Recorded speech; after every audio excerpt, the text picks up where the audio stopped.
experience was that with that a couple hours ago?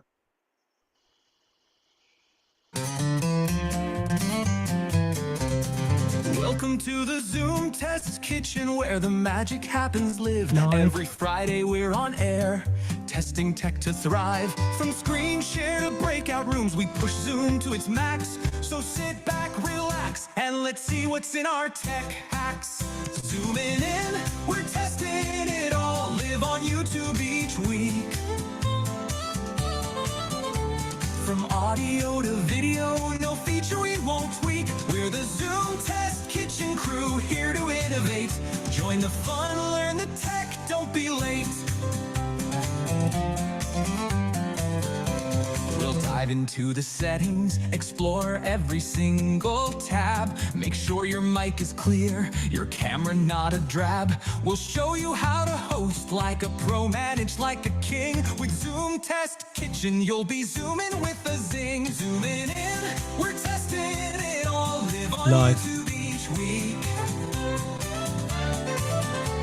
From audio to video, no feature we won't tweak. We're the Zoom Test Kitchen crew, here to innovate. Join the fun, learn the tech, don't be late. Whether you're new to Zoom or an expert in disguise, we've got tips and tricks. We'll open up your eyes. From polls to quizzes, we test functionalities. Join us live, see what Zoom does with ease. So if your meetings lag, or you can't share your screen, or if your audio echoes like you're stuck in between, we've got solutions, we'll show you how it's done. Zoom Test Kitchen, where Zoom fun has begun. Zooming in, we're testing it all. Live on Nice. YouTube each week. From audio to video, no feature we won't tweak. We're the Zoom Test Kitchen crew, here to innovate. Join the fun, learn the tech, don't be late. So tune in, don't miss out on this tech fest we lead. Every Friday, Zoom Test Kitchen, where you'll succeed. We'll make your Zoom meeting smooth, keep the tech in check. In the Zoom Test Kitchen, we've got your back, no wreck. So tune in, don't miss out on this tech fest we lead. Every Friday, Zoom Test Kitchen, where you'll succeed. We'll make your Zoom meeting smooth, keep the tech in check. In the Zoom Test Kitchen, we've got your back, no wreck. These lyrics capture the essence of what the Zoom Test Kitchen does, focusing on testing and teaching about Zoom functionalities in a fun, engaging way.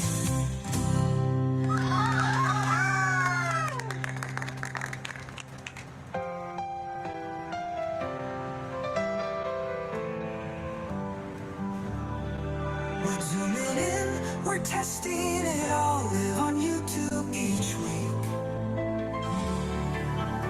From audio to video, no feature we won't tweak. We're the Zoom Test Kitchen crew, here to innovate. Join the fun, learn the tech, don't be late. We've got your back, no wreck. We've got your back, no wreck. These lyrics capture the essence of what the Zoom Test Kitchen does, focusing on testing and teaching about Zoom functionalities in the fun, engaging way.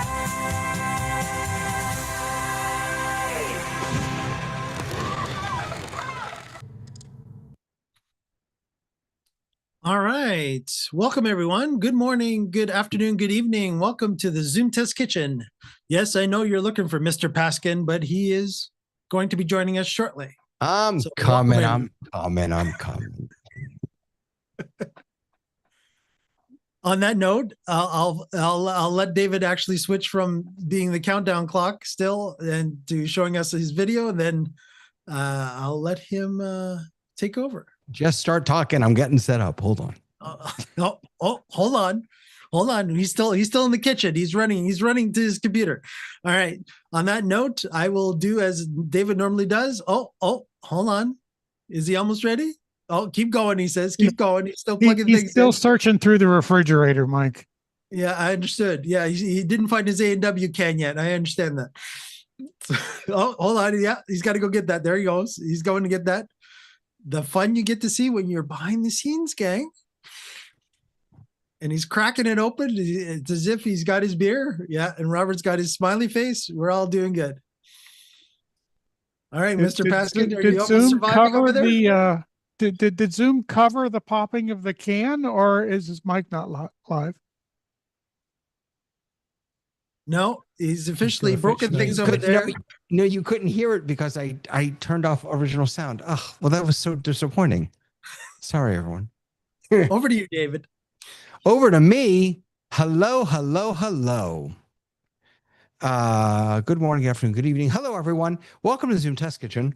Hey, I've got a hot take update for Mr. John Drinkwater, but not before we say hello to everyone.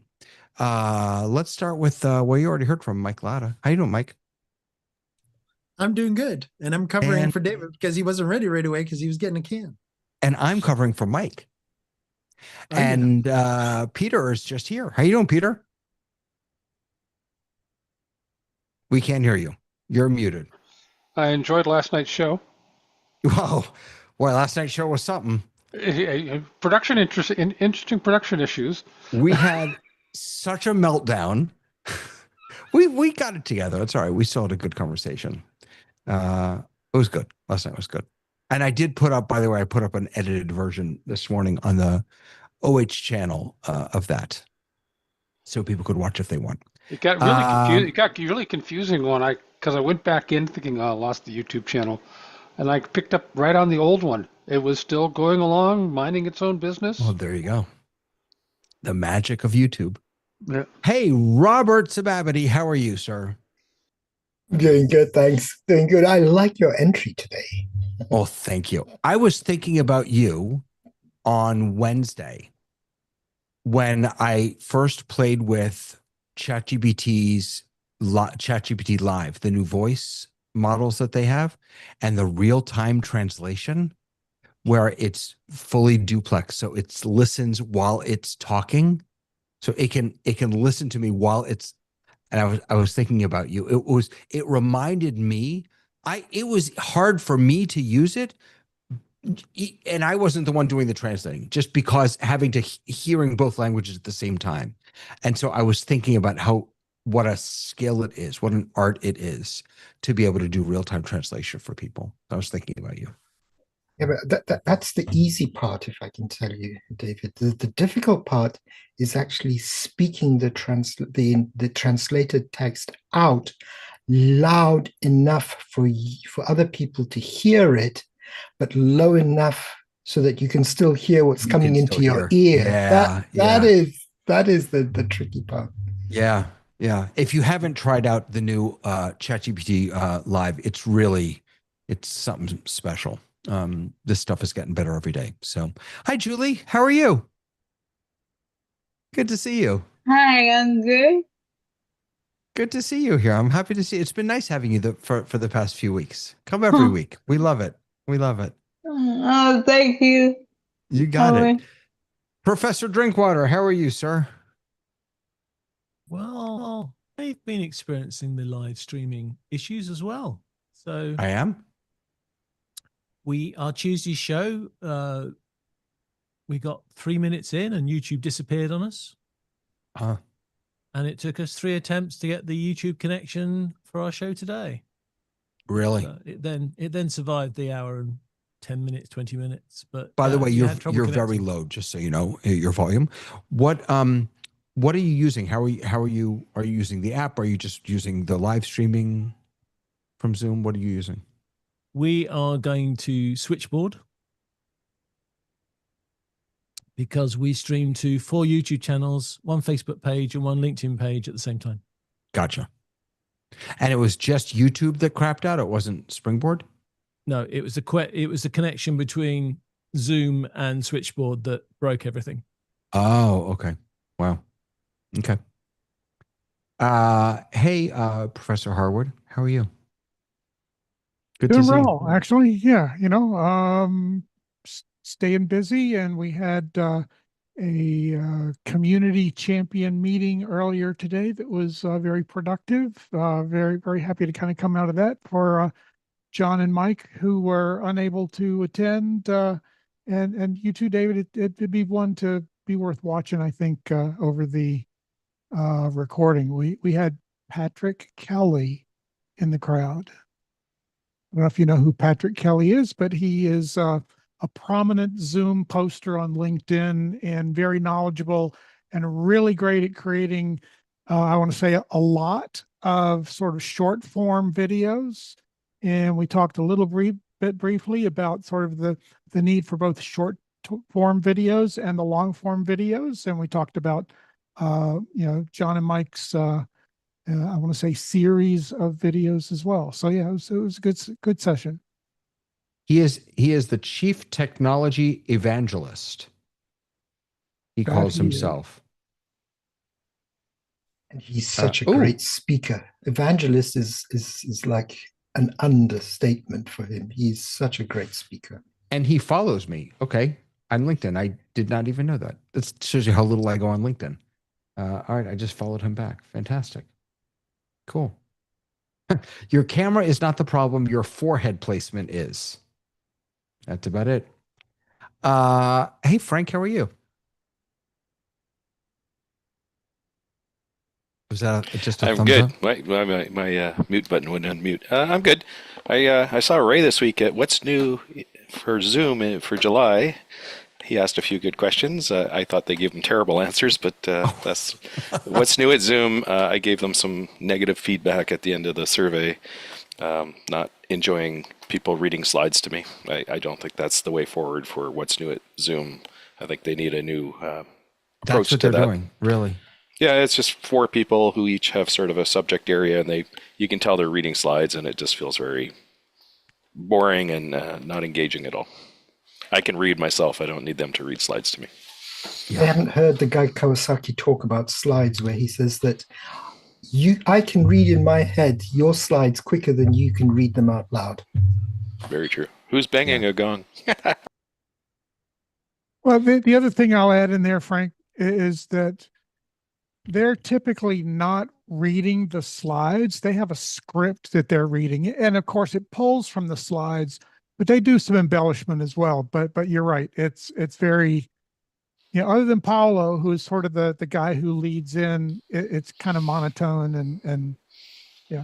I don't find it engaging at all.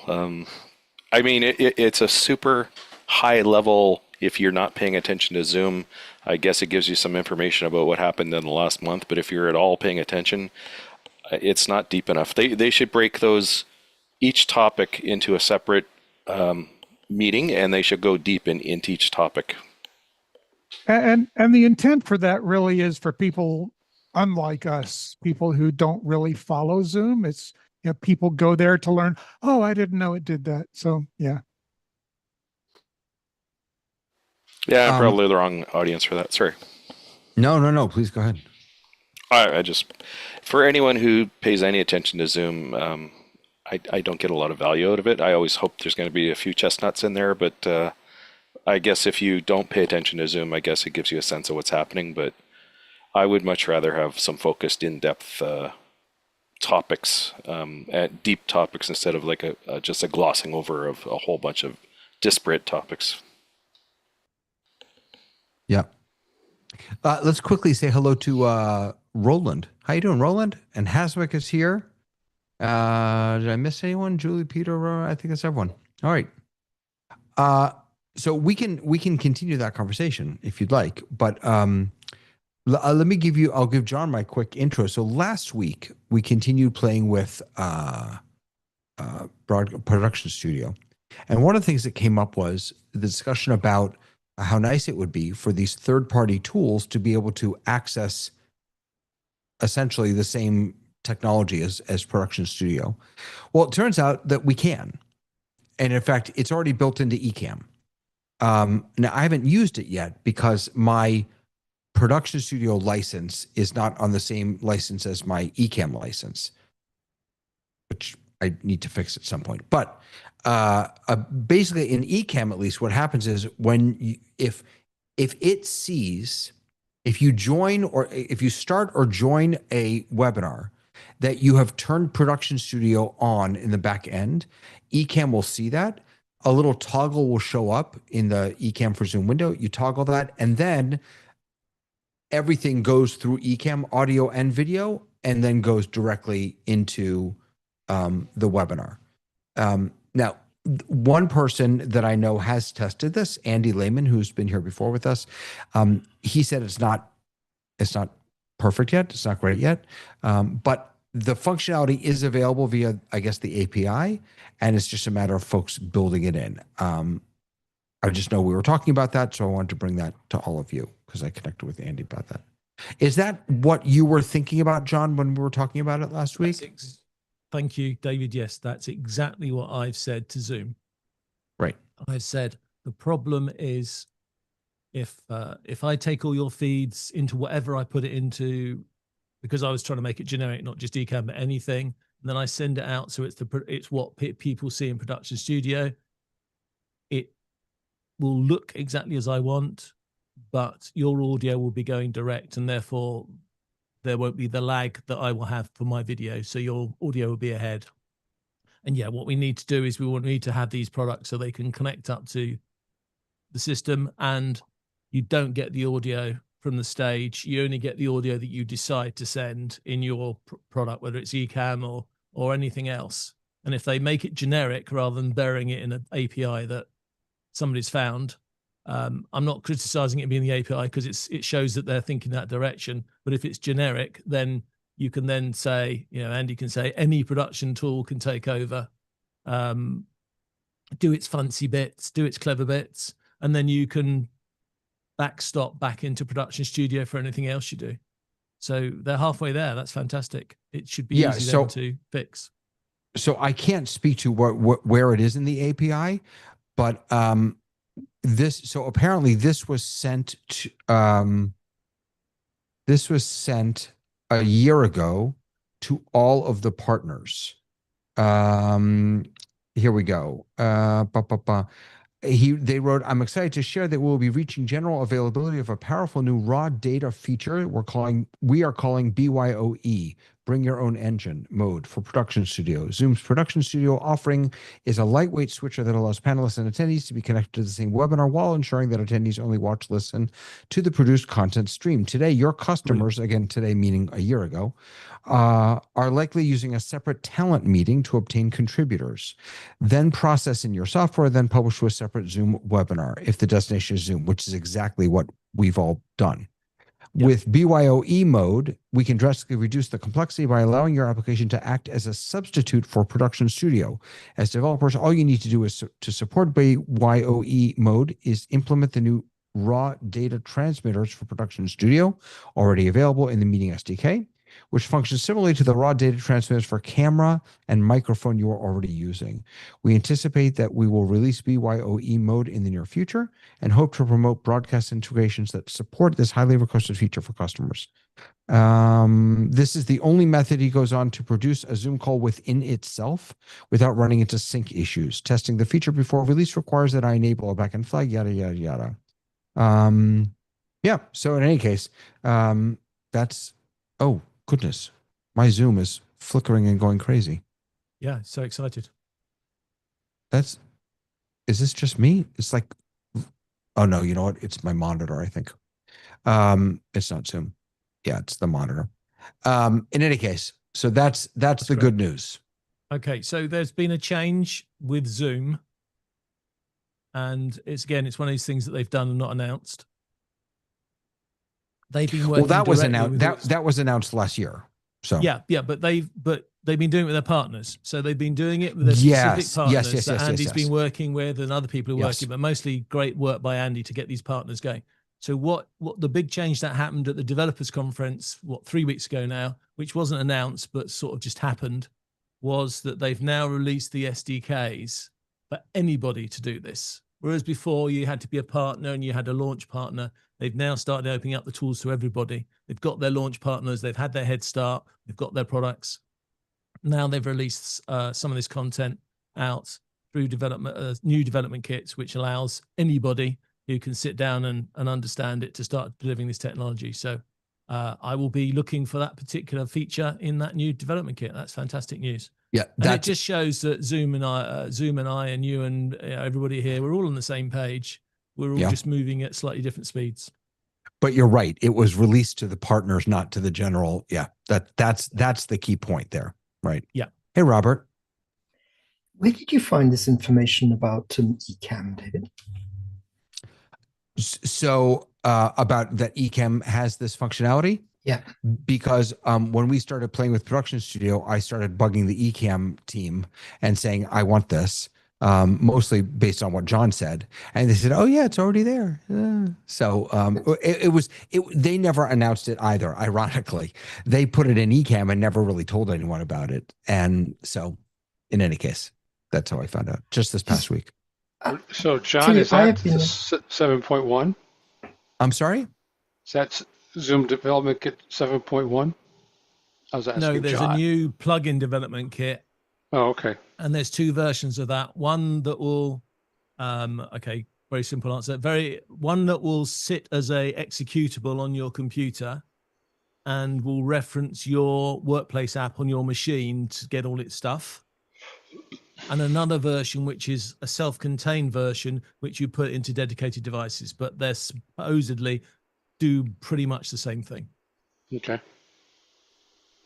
Yeah, there's you could spend your life just being an expert in remembering the 15 plus development kits it feels like there are now, and the thousands of APIs. Mm-hmm. Sorry, Robert. I want to just go back to David and Ecamm and finish off a thought, because I have been attending the live sessions on YouTube by Ecamm, and there's several of them during a week. Yeah? And I've been using Ecamm more and more in my production work. I can't tell you how mega happy I am that Ecamm is so stable, because that was the main reason I moved away from the last platform I was using and tried Ecamm, because of the lack of stability. Ecamm is so predictable. It is so stable. I'm just absolutely amazed by that. The other thing is the functionality that you're talking about. Every time I attend one of these live sessions, the new nuggets that come out constantly. There's so much hidden behind, underneath these menus, sub menus in places, a bit like with Zoom, but it is absolutely. I'll let you in on a little secret about one of those nuggets that isn't out yet, but is going to be coming, and that is a new multi-view capability for scenes and cameras, which is really sweet. So, kind of like you would have out of an ATEM or something like that. You'll have a multi-view. So multi-view in with the preview, and then what's been going out to production. And then your other available cameras are seen. Yeah. Wow. So, yeah, there's some good stuff in that they're still cooking up. All right, great. That was my big fancy update. That's all I had. That's available. And again, I have it to be clear, it's I don't think it's actually working 100%, but it at least theoretically it's possible. Hasmuk, how you doing? Oh, you finally came down south. Great. Down south? Yep. I'm the most south of all of you. I have an interesting experience I had that I shared with Peter last night. So we scheduled the session with the mobile operator, and based on discussions with them, we decided to register all participants. And so that worked quite nicely. But I have two accounts. One is called MobiLearn, the other one is MediLearn, and all my liminal apps are linked to my MediLearn account. So I have just one of the accounts. So almost always we log in with that account to make sure all the liminal apps are licensed. Anyway, so this is a few minutes before the live production. And now the team is trying to log into their workstation, the production workstations, with the liminal linked account. And clearly, Step one, they did not register firstly for that meeting. So they quickly registered and got the link. And on one machine, they joined and liminal accounts were licensed, but they couldn't join from any of the other machines because we also had, you can only join with single device, double whammy. So they couldn't get in with that other machines as well. So I'm trying to figure out now how to fix this. And I did the most insane thing, to my great regret. I asked my host machine about 10 minutes before the going live. I said, can you close the meeting and untick the register button? And then start the meeting again. So we did that, and voila, all the liminal machines joined the meeting with the Medilin account or the connected to the liminal license. But what was interesting is we had about 320 people, and we probably had 60 or 70 coming in with the same name, Zoom name. Another 10 or 20 with another different name. And obviously our setup for using Companion and selecting people just went completely out of whack. We couldn't use it at all. So it was, I won't use the language I use with my team, but it was disappointing to say the least. And What, you weren't speaking English, Hasmukh? Yeah. Anyway, we speak South African English, so I'll stick to that. So I was just trying to understand the logic behind what I did and why did all these participants coming with the same Zoom name. So I figured one option was that maybe the first person that joined with their name, then everybody else who used the registration link also got that name, or they shared that link, that registration link to all their fellow citizens. No, that's how not they all registration came link, Hazmat. Yeah. Not registration link. They shared the join link. Yeah, that's what I mean. The link they get post-registration. Exactly. Somebody registered. Okay. They got a link to join and they shared that link with other people. Okay. And those other people then joined using their link, so they were seen as the same person. Yeah, I had one medical meeting where somebody managed to get 150 people all turn up the same name because they sent out the join link for them. So they all turned up as the organizer instead of sending out the registration link to everybody. Now, if you have that you can only join the meeting with one device, and if you share that join link, will the others to whom you shared can still join? The first person who joins the meeting gets in. And only then the rest don't. The rest don't. Yeah. So that's oh gosh. Okay, so I feel a lot better because I thought I've fallen on my sword. But clearly, if we stuck to the rundown, then clearly the others who received the shared join link would not have been able to come into the meeting. Yeah, and are you sure that's not what happened with the accounts or the machines that were trying to join as the Luminal apps? Repeat that question, Robert. Are you sure that's not what happened? In other words, the person who joined with the Liminal app, the first one, didn't share his registration, his join link with the other people. They used the same join link in all the machines. That's the mistake. Yes, I know. Yeah. In hindsight. Yeah, that is the mistake. Yeah.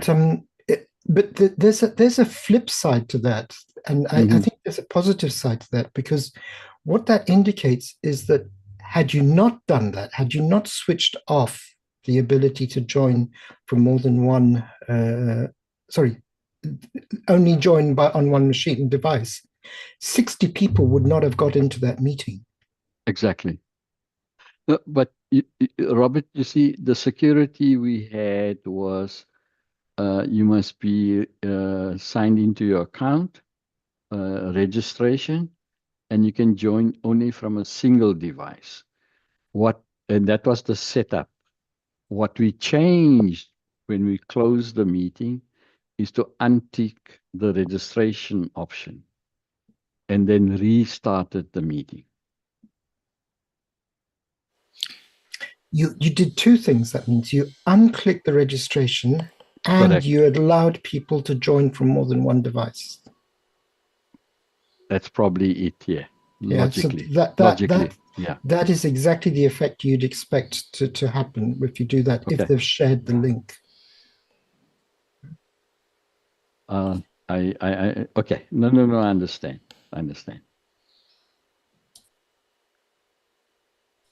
I had to get that out of my system. I feel a lot better. I can put the sword away now.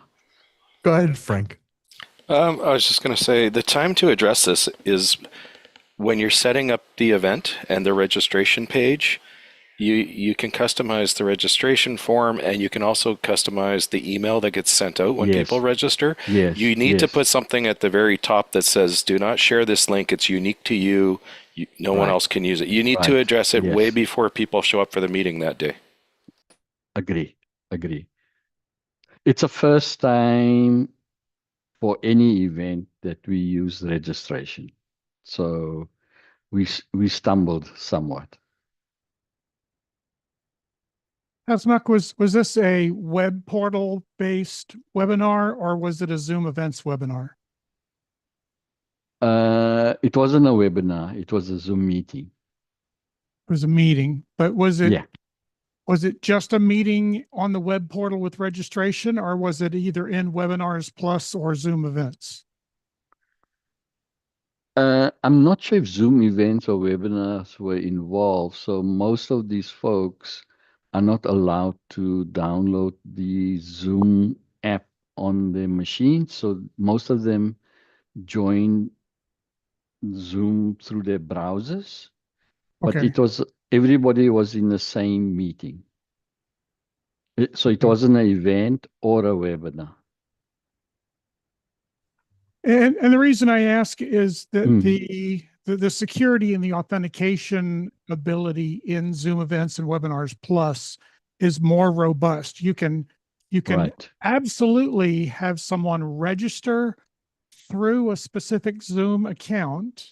And it enforces, you check another box, it says that they have to authenticate just to join, which means they have to authenticate to the account that they were registered to. Right. What a lot of people don't understand is a regular web portal registration does not enforce that one-to-one account login to who was registered. Oh, I see. Okay. Robert, sorry, go ahead, please. Sorry, David. Ray, when you that explanation, is that how you set it up in the Zoom portal, or is it the participant joining the meeting from a browser? Well, I'm assuming that if they are joining from a browser, that they have a Zoom account and they're logged into their Zoom account. And so if that was a regular Zoom meeting, as opposed to not events or Webinars Plus, if it was a regular Zoom meeting, they could have been logged into their own account, take a link from somebody else, and it allows them to do that. If you were to make this meeting as a session in Webinars Plus, it would go, wait a minute, this registration is not for you. You can't join here.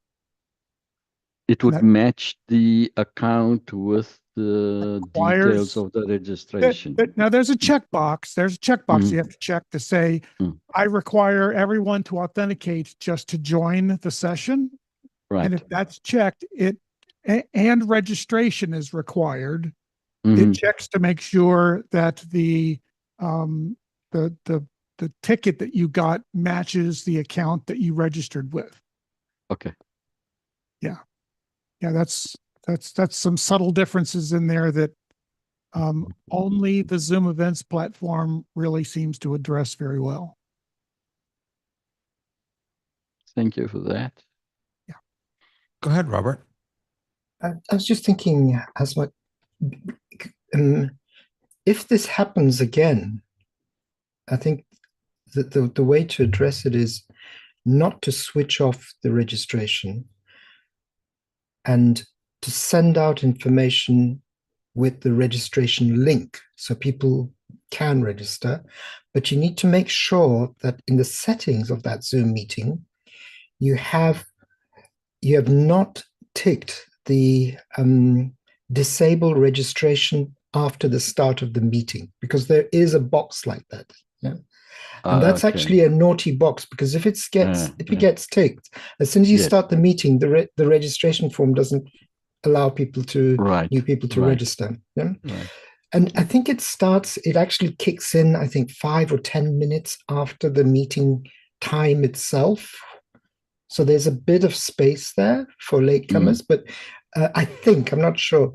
But the point is, if you haven't ticked that checkbox, the people who can't get in because they've got someone else's join link and not use the registration link, when they say they can't join, you say, here's the registration link, please register. For me, the biggest lesson was I shouldn't hold so tightly to my wallet and just get liminal linked to my other account as well. So, because we use the medical side of it, it's specifically MediLearn, and then the other one is sort of the non-medical events. So I thought I was being smart by using just one account to activate the liminal apps. When it's just $20 US a month to activate them on another account, right? Whatever it is in South Africa. Yeah, now, I mean, obviously that option of sessions licensing has now disappeared. So I'll have to use the enhanced resolution. The enhanced media It's disappeared? option. Yeah. Well, it disappeared? Well, I don't think the really cheap, the one he's talking about, David. Remember, no, I know what he's talking about. It disappeared. 50 user per user license. The really cheap one. The really cheap one disappeared. $100. I know $100 a year. what he's talking about. It has disappeared. I didn't know that. A long time ago, months ago.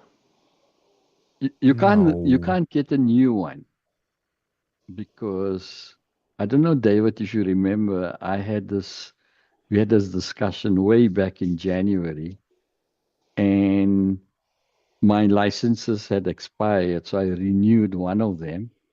But soon after that, Zoom announced that the only way to get the liminal apps was one of those two events or advanced media. Enhanced media. Yeah. Enhanced media, sorry. Yeah. They went away. That cheap version of that one went away in, I want to say, March. It really went away. Yeah. Yes.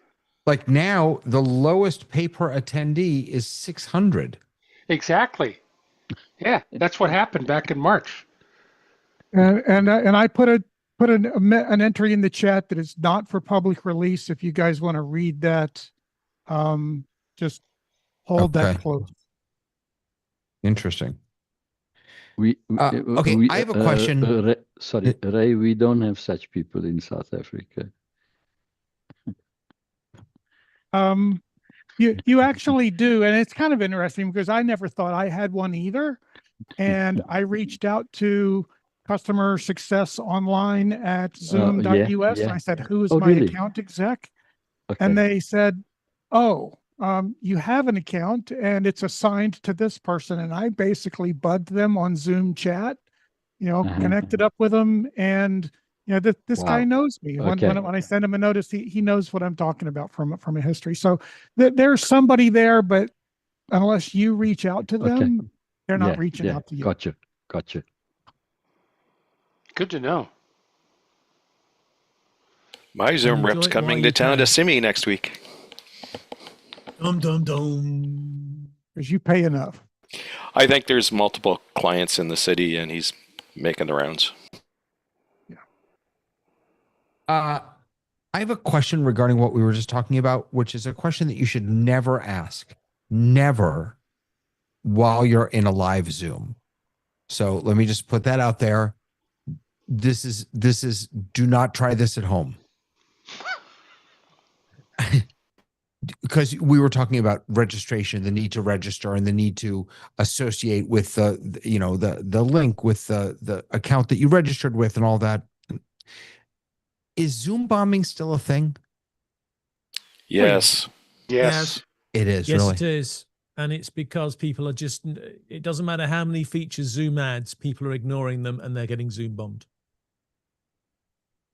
So there are people that are stupid enough to run regular events on their own PMI and they can get Zoom bombed.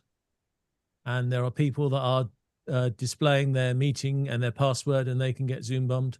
Fortunately for this group, of course, we take the second level of security, which of course is a breakout room. But there are so many people who just hand out. Okay. So if you just had a number, then that's what originally happened. That was the Zoom bombing originally.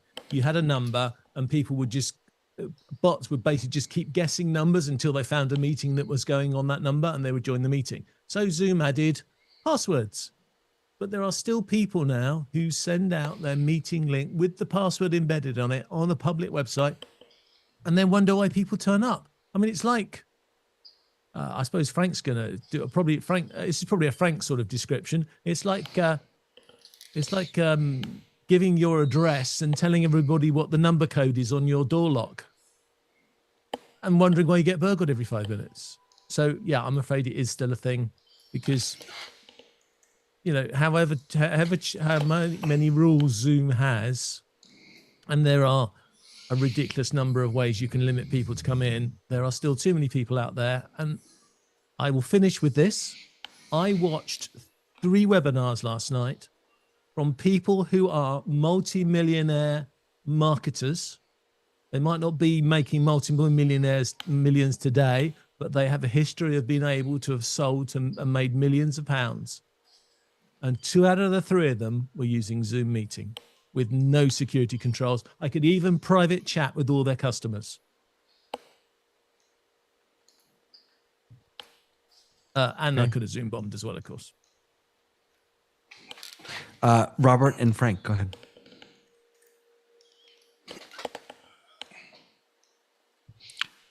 Still muted, Robert. Did we lose Robert? Yeah, I was waiting for Robert. I'm still muted. Sorry. I didn't unmute. Sorry. There was one of my clients actually put out a link onto Facebook, and he got a warning. YouTube caught that and sent a warning to him and said, "Listen, YouTube or Zoom? Zoom. Zoom sent them a warning that you've got an open link. You better close that link, otherwise, you are opening yourself to issues that may occur during the meeting." I can't remember the exact wording of them, but it does catch those situations. Yeah, they are scanning for those things now, Robert. They're trying to actively scan for those things to try and stop people having. So they have bots out there, doing the good work, right? Yeah, Frank, go ahead. I was going down the same path as what Robert was. I put a link in the chat, and I'm screen sharing. Zoom has a bot called the @meeting risk notifier. It's like a white hat bot. So the way a lot of people get Zoom bombed is they post the meeting details with no security on calendars and also on LinkedIn or Facebook or wherever. And the bad bots are scraping all of those and looking for at-risk meetings so that they can notify malicious and actors.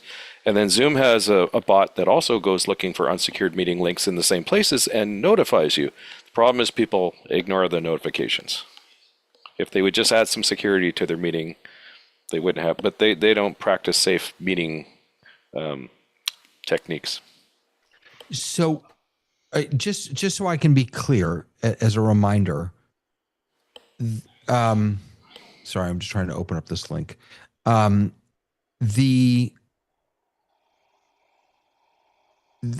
You have to have one of two types of security on any meeting. You have to have either One a of three. passcode. One of three. One of three. So there's passcode, there's waiting room, and what's the third? Registration. Registration. And authentication, I guess, whatever you want to call it. So you have to have one of those three on every meeting. So other than the folks who have a passcode but put the embedded link out there, and except for those folks who have a waiting room but they just let everyone in, I mean, Zoom, to your point, John, Zoom has done pretty much all it can do at this point. Yes? Well, yeah, I mean, I can't think of anything more. If you go to Zoom events, they have even more structured things. So at Zoom events, you can even lock it down to they've got to confirm their email address or they've got to have a Zoom account. But yeah, Zoom meetings, it's those three ways. You can't just hand out a number and get people into your meeting. They've got to have a password or you've got to have a breakout room. And it's the anonymous sites. I don't mean anonymous as I mean Alcoholics Anonymous, Healthy Eating Anonymous, those types of groups that are public groups that have people come in. They're the ones that have the biggest problem because there's really no way for them to support this. But the rest of us, there's no excuse. They're really, I'm not, you know, I see posts on the community forum and they're really frustrated because they got Zoom bombed, and the Zoom bombers are quite disgusting in what they do as well. But they've made so many mistakes. You know, they've given away the username and password. They're allowing private chat to everybody. They're allowing anybody to screen share. And then they might as well just say, come here and publish sites. It's really disappointing. Yeah, it's something given I do a lot of work with the scouts, so I got underage youth involved. I have to be very careful how I set my meetings up for that very reason, because we have been Zoom bombed early on. And I haven't, knock on wood, in several years. But and don't forget, there's a button. Yeah. There's a button to suspend the meeting, and probably nobody even knows about that either. Oh, it's prominently displayed on my Stream Deck. Lock the meeting and send everyone out. Robert, go ahead. There's one other way, one other level with the registration that we use for very big open meetings, that we have to display the registration publicly. And that is in the registration form itself. When we define the registrations, when we're setting up the meeting, we do not allow the registered users to be, what's the word? Automatically approved. Automatically approved. So they come in, they're registered, and then we tell in the registration form that the links will be sent 1 hour before the start of the meeting to everybody. And then we take that whole list, we scan it, and throw out all of the temp emails, anything that looks suspicious isn't a good email. And wherever we have public type domains being used, Gmail, for example, and the name does not look anything like something that's authentic, we will actually send an email and ask them to confirm that this is their registration before we approve it. So it's a longish process, but with certain types of automation, it goes through very quickly. Mm-hmm. Frank, go ahead. But it's kind of unique. We use single sign-on for all of our users for Zoom, but we also use single sign-on on other systems. And sometimes people will put the Zoom link in another system, and if you can't single sign-on into that system, then you don't belong there. So that's another layer of security. Right.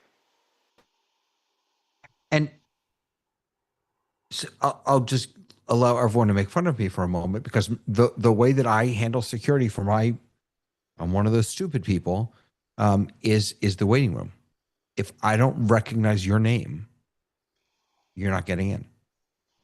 I mean, that's all there is to it. And I'm not running 20,000 person meetings. I understand that. But for small fries like me, that's just the way I do it.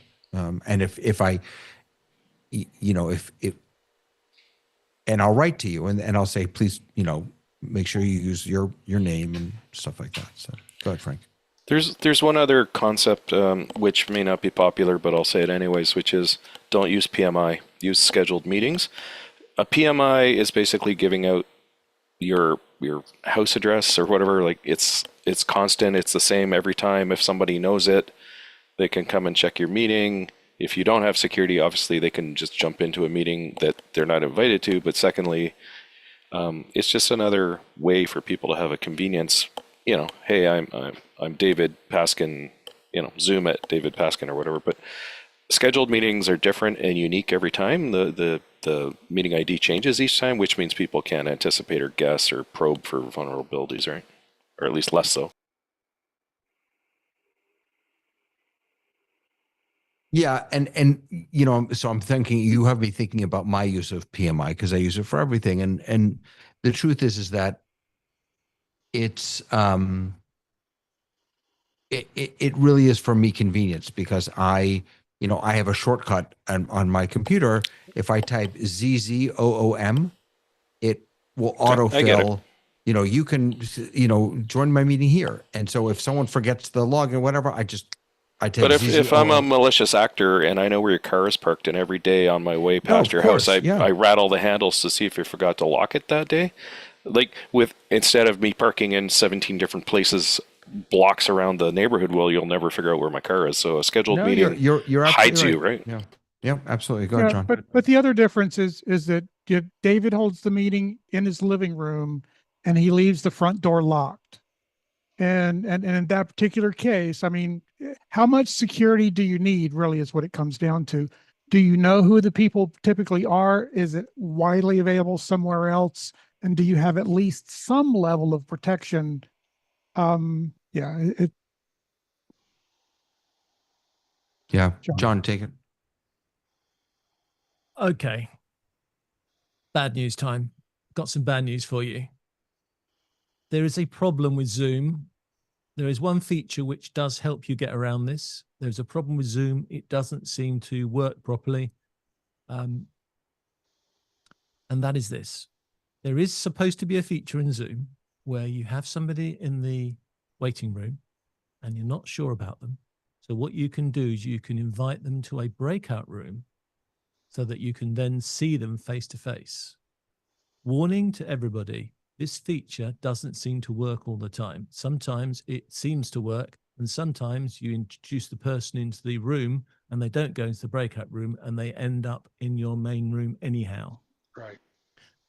And it is annoying the heck out of the groups anonymous, because that's what they've been using.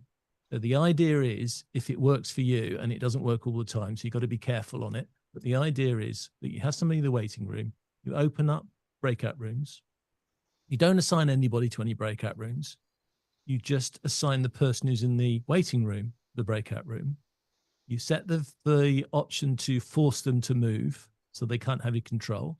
You set the option so they can't go back into the main room.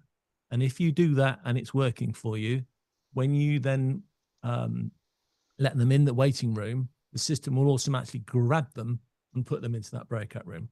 That is the way that's supposed to get around it. But as I said, we have regular reports on the community where people have found that it fails. So it's not perfect. And I don't know why. They did an update. I don't know. It was an update somewhere quite a long while ago. And there are edge cases where it doesn't work. So if you are going to use that system, it's a good system. But just keep your eyes peeled that they're put into the breakout room properly. And if they're not, shove them in the breakout room straight away. Did you want to show it, David? That'd be fantastic. Yeah, I'm gonna try and do that. So I'll go to the breakout room and you can. No, it's okay. I'm actually going to Mike, I'm gonna join a from a different client, And do me a favor, sir. don't let me in. Don't let Because you in. I'm Understood. a Zoom bomber. Okay. Join. Bum, bum, bum, bum, bum, bum, bum, bum, bum, bum. And I'm not That's so going to good of connect you, my David, not showing audio. the number, so we don't officially have bombers for the rest of the show for me. That's right. Okay, so I am now sitting in the waiting room, so don't let me in. Now Nope. let's go over here. Watch your video. Enjoy your video. Yeah. Okay. So now I'm over here and I'm going to create a breakout room. I don't know why this thing is here. I'm going to say assign manually. Oh yeah. Okay. Allow. Sorry. Create. Okay. So now I've got a room and let's just make sure I haven't opened it yet. So I do not want participants to choose room. I do not want participants to return to the main session. I don't need that. And force them to go.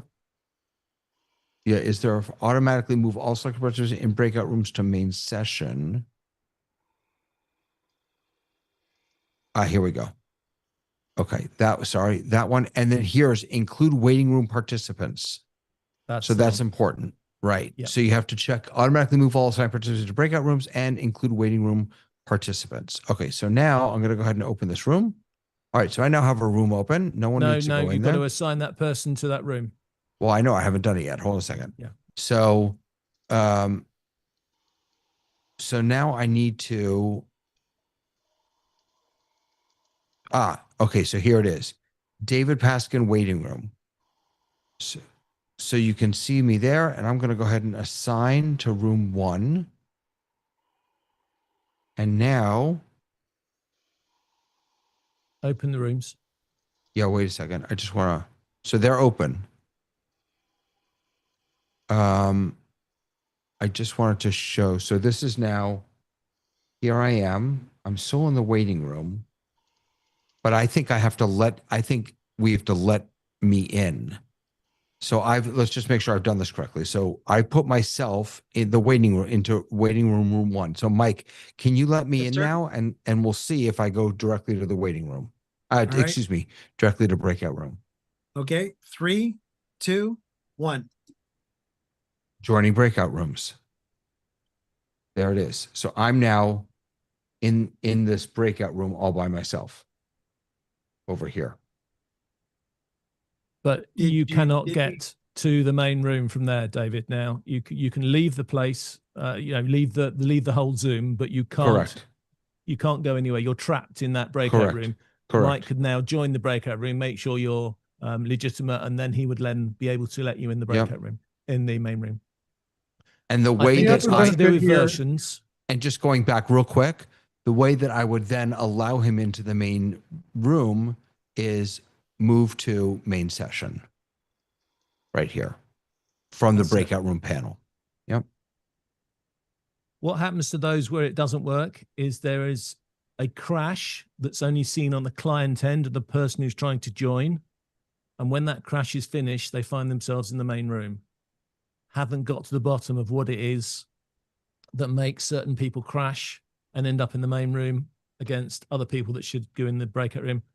Have a feeling it's going to have to do something with version numbers and, not being updated or something like that. But there is, as I said, that you have shown exactly the way it should work. And that's the best way. If you can't check out your people before they join, that's the best way to do it. But just to warn you, we do know there's a bug that now and again people crash through the system and don't do that. But demo. Thank you. So that was really helpful to go through. Thank you for that. So just as a reminder, so to add to your, to do before my meeting starts, in addition to checking that, make sure people can't unmute and that they can't share screen and all that stuff, you also want to open a breakout room, make sure that you check automatically move participants to the breakout room, and check that include waiting room. Then you will see in your breakout room list, when that person is sitting in the waiting room, you will see them in that list. You can go ahead and move them to that room or assign them to that room. That will not let them in.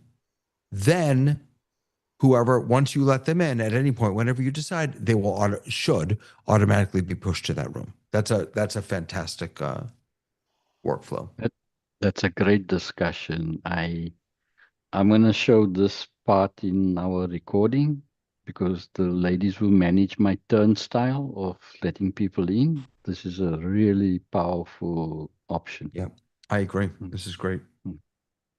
Yeah, the one sort of caveat in all of that is normally if you are actively hosting your meeting, you do need a co-host mostly to kind of go do that. That's Oh, there are sort a of the lot of downside. steps to this, right? I agree. Yeah, yeah. Yeah, But the upside, I noticed that while that person was in the waiting room, the participant count was only one, so they can't see anybody else anywhere.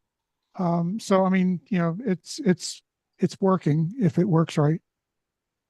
Yeah, and in Hazmat's case, the person that should validate them should be one of your organizers. It shouldn't be the production team. It should be somebody who's in charge of the event, Yeah. organizes the event, because they will find it obviously much easier to be able to validate a person who's correct because they know who they've invited to their event. Yeah, that's exactly what we do because in the medical events, we have an orientation meeting. So they get to know everybody. And so when they end, they know who that person is. But we've been in the habit of admitting them. And once they've admitted, we push them to a waiting room, what we call a mic and tech checks. But it's not automatically assigned from the waiting room straight into the breakout room. We normally bring them in the main room and then push them into the waiting room.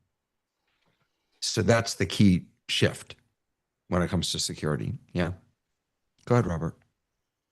John, could you just talk about a situation where we've got, say, 5 people in the waiting room, and in the breakout rooms, we've assigned those 5 people to the breakout rooms. You assign one at a time, or you can't assign them to the same breakout room? No, you can assign whoever you want to that one Yeah, breakout room. but you can have Yeah. multiple breakout rooms. If you want an issue where you don't want people to see each other, yes, you can set up multiple breakout rooms. So I'll often just Right. set Then up you'd 9 have to have a breakout rooms. person pop between, in each one. Yeah. You could have a bot in that room with a screen that says, please be patient, we'll be right with you. And then one person who's able to pop into each, if you set up 4 or 5 of these rooms, then one person is able to pop into each room. Yeah, but I'm just to Robert's question. Yes, you don't have to send them to one breakout room. You've got a choice. You can allocate them wherever you want when they come in. So you're not forced to having one breakout room. You can have multiple breakout rooms if you want to bring them in. It's not limited. Okay, and if you only have one breakout room assigned in that way, so and you have 5 people in the waiting room, you have to let them in one by one, I assume. And No, if you there's a new option with breakout rooms to click add a room, and you can add a room and then put them in the second room. Yeah, but if I don't want to add a room, I have 5 people in the queue in the waiting room. You can bring them in one at a time, Robert. Yeah, Okay. You can bring them in one at a time, deal with them one at a time. You can send a message to the breakout room saying we'll let you in shortly, and then just go through them all. It's totally up to you whether you want to bring in one or bring them all and deal with them however you like. Or even if you choose the ones that you pretty much know that they're right, you want to choose those first. You don't even have to do the queue list. You can choose who you want to bring in, and you can bring them in whatever order you like, and the rest will just wait in the waiting room until you're happy. But you can also bring all of them into the breakout room at the same time. Okay. Mr. Paskin, are you wanted in, sir? Yeah, no, don't let me in. So I'm just so here we go again. So now I've got I'm sitting in the waiting room. There could be more than one of me in the waiting room. Here, you know what? I'll join from my phone so that we can do that also. David, if you can come in as something a little different from your phone, so I know which one you want me to click at a time. Yeah, hold on a second. Okay, so I'm going to join. Just as an aside, I have joined the meeting once with the name Zoom Bomber, and I still was let in.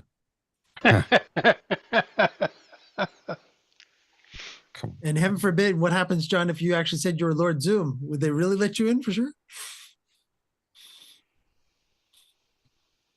Okay. Passcode is. Yeah,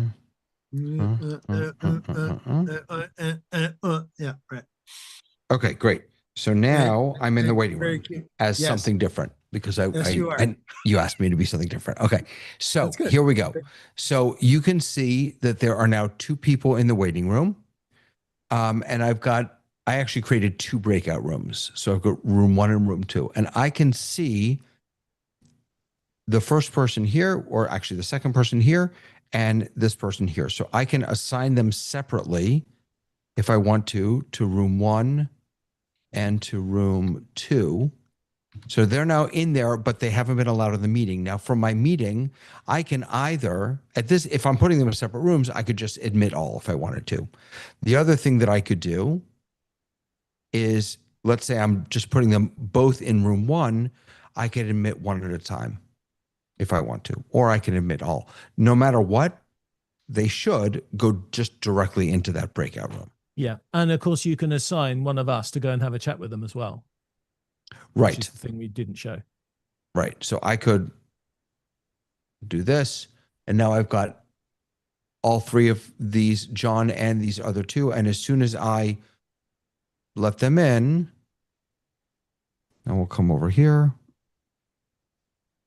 And now you can see. Oh. Yeah, I know. You're dodgy. You know how to use your microphone. You're definitely dodgy. Yes, I'm definitely dodgy. So you can now see that he is here checking me out, and both of the accounts are in here. And now if he were a co-host, which I should make you, let me make you a co-host real quick so that you can then. Yeah. Or I could chat. I could send a message in chat to somebody and say it's okay, and they could process it. So. Yeah, I actually can't make you a co-host because you're in a breakout room. Right. Because he's in the other room. Right. Forgot about that. All right. I'll go ahead and close the room. Goes. I'm going to go ahead and close all the rooms. No, just bring John back into the main room and then. Oh, sorry. Sorry.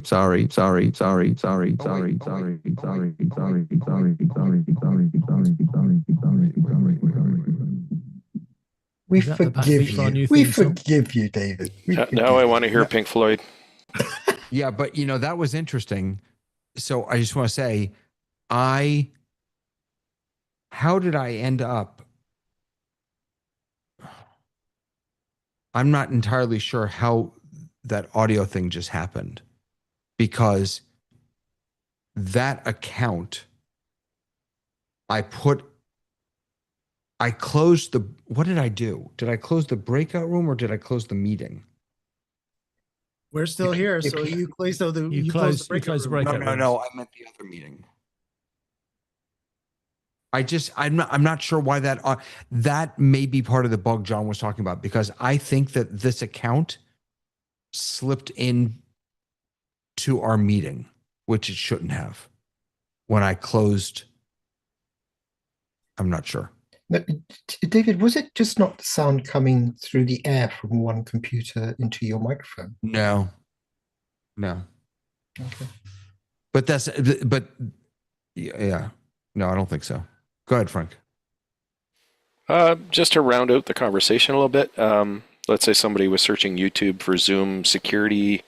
This is a little more esoteric, but another thing you can do in a Zoom meeting is use something called focus mode, which means that the host of the meeting can see every single participant, but none of the participants are aware of anyone else except the host. They can't see each other. So if somebody was being malicious and showing porn or doing something stupid in their window, the only person who'd be aware of it would be the host. Nobody else would be able to see it. Now, I actually don't. It used to be that we got to focus mode by clicking in the top right, and it was right here, but it's not here now. I bet you it's in. And I was going to say, be careful to do that to us too. So. No. I understand. I bet you. Where are host? Where are my host tools? I don't see host tools anywhere. Oh, they're there. I bet you it's in host tools, and it's not. It has to be enabled in the account first, on your globally, and then in your own account settings. No. Here it is. Okay, so they've really hidden it.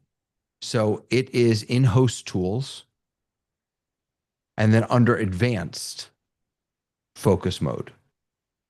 So if I click on focus mode, participants will only be able to see host video and shared content and videos of spotlighted participants. Note, you can allow shared content to be viewed by everyone in the screen sharing menu. And if I click that, I would start it. So it used to be much easier to find. It used to be right from the view bar, but now you have to go into host tools, and it makes sense this in host tools. I just wish it weren't under advanced, because it's a very helpful, it's another way to lock the meeting down if you need to, which is great. That was great, Frank. Thank you.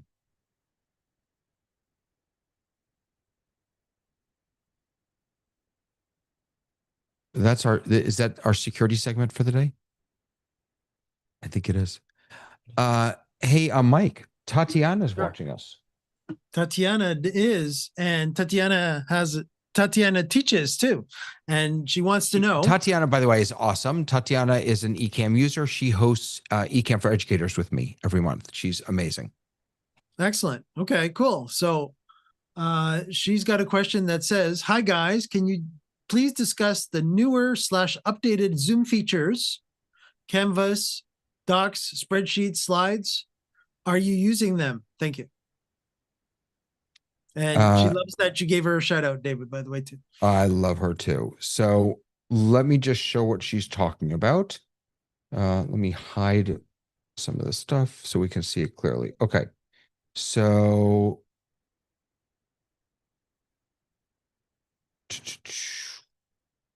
all right. Here we go. Sorry about that. So here's my Zoom client. Incidentally, I have almost used all of my credits, my 500 credits, which I've only used in this meeting. So in these meetings, Ray, I just want to show where everything is. So if you are in your new Zoom Workplace app, which is at least 7.1 at this point, you now have Canvas, you have Hub, Canvas, Sheets, Slides, and all this other goodness here, and then Zoom Mate up at the top. So essentially, Canvas is your documents, or it's actually, no, see, I'm already getting confused. Within Canvas, you have slides. Wait a second. You have paper, sheets, and slides. Is paper just not visible here? That's what it is. Okay, sorry. Canvas is markdown documents primarily. Right. Canvas is the original docs. That's Yes. what it is. Okay. Sorry. This is very confusing. Canvas is just regular plain old docs, right? If I say, and it has tables and it has other stuff, but fundamentally, if I say I want to start a doc, boom, there it is. I can start typing. Okay. And there are templates and I can use AI if I want and stuff like that. These other things, sheets, slides, and paper, these are the new AI tools that are not just blank documents. This is much more like Gemini I think, in Google Docs. Can I disagree with you, please, David? Please, yes. You are right and you are wrong, in my view. You can use those products without using AI, but as you can see, Zoom is really pushing the AI function of them, because that's what takes them to another level. You can actually get around and use these as you're right. Yeah, there's a black but, document here. Yeah. Yeah, if I click on black, no, you're right. All right, fair enough. So then this begs my question again, why do we still have Canvas? I just don't understand that. But well, I think it's because they think that Zoom Docs is a limiting definition of what it can do. No, but they wanted a more generic name. No. But my question is not about the name. Look, we've got paper, Canvas, slides, and sheets. Paper and Canvas to me do the same thing. No, nope, they're actually functionally different, David.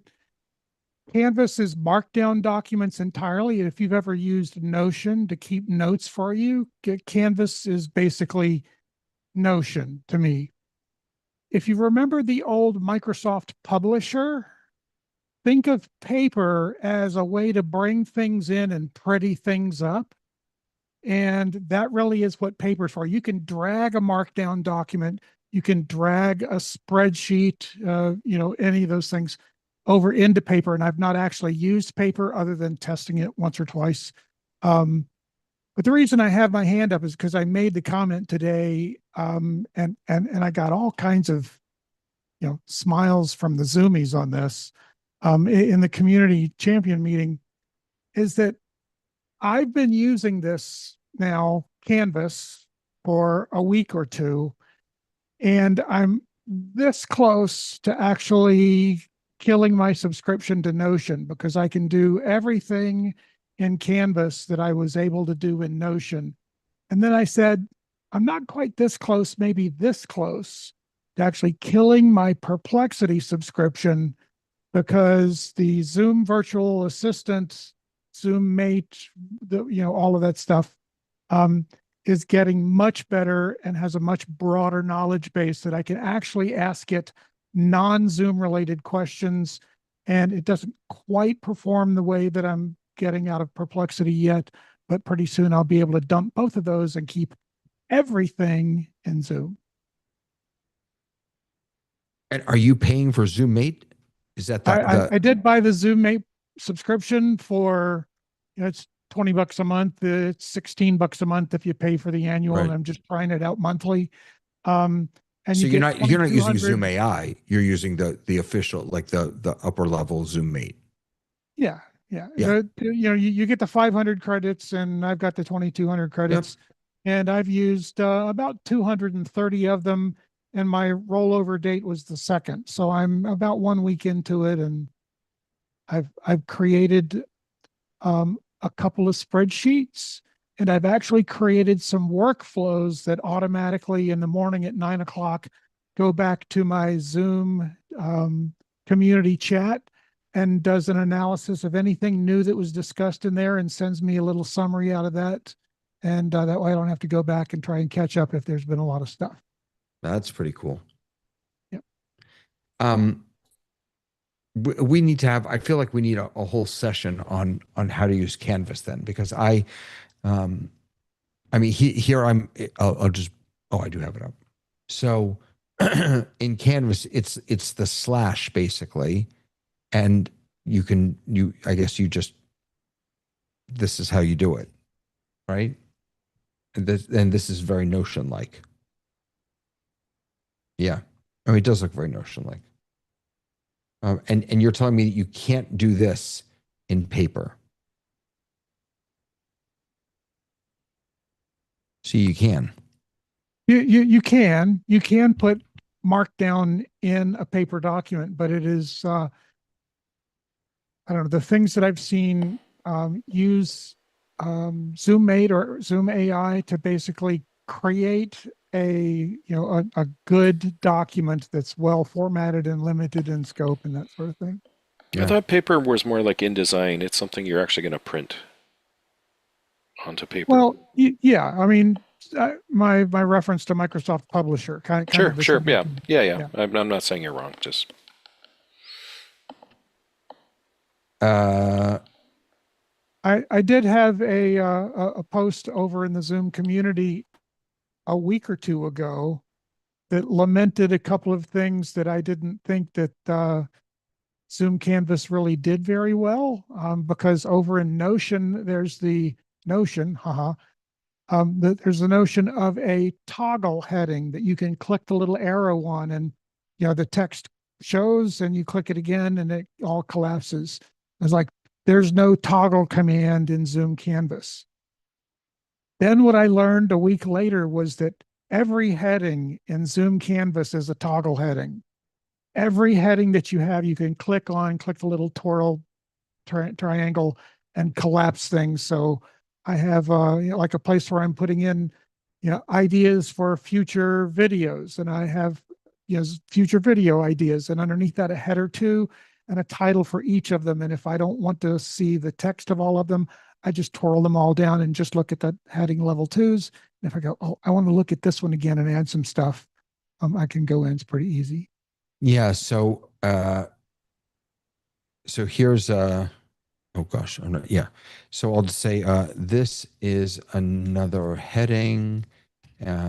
This is text, bullet points, and more stuff.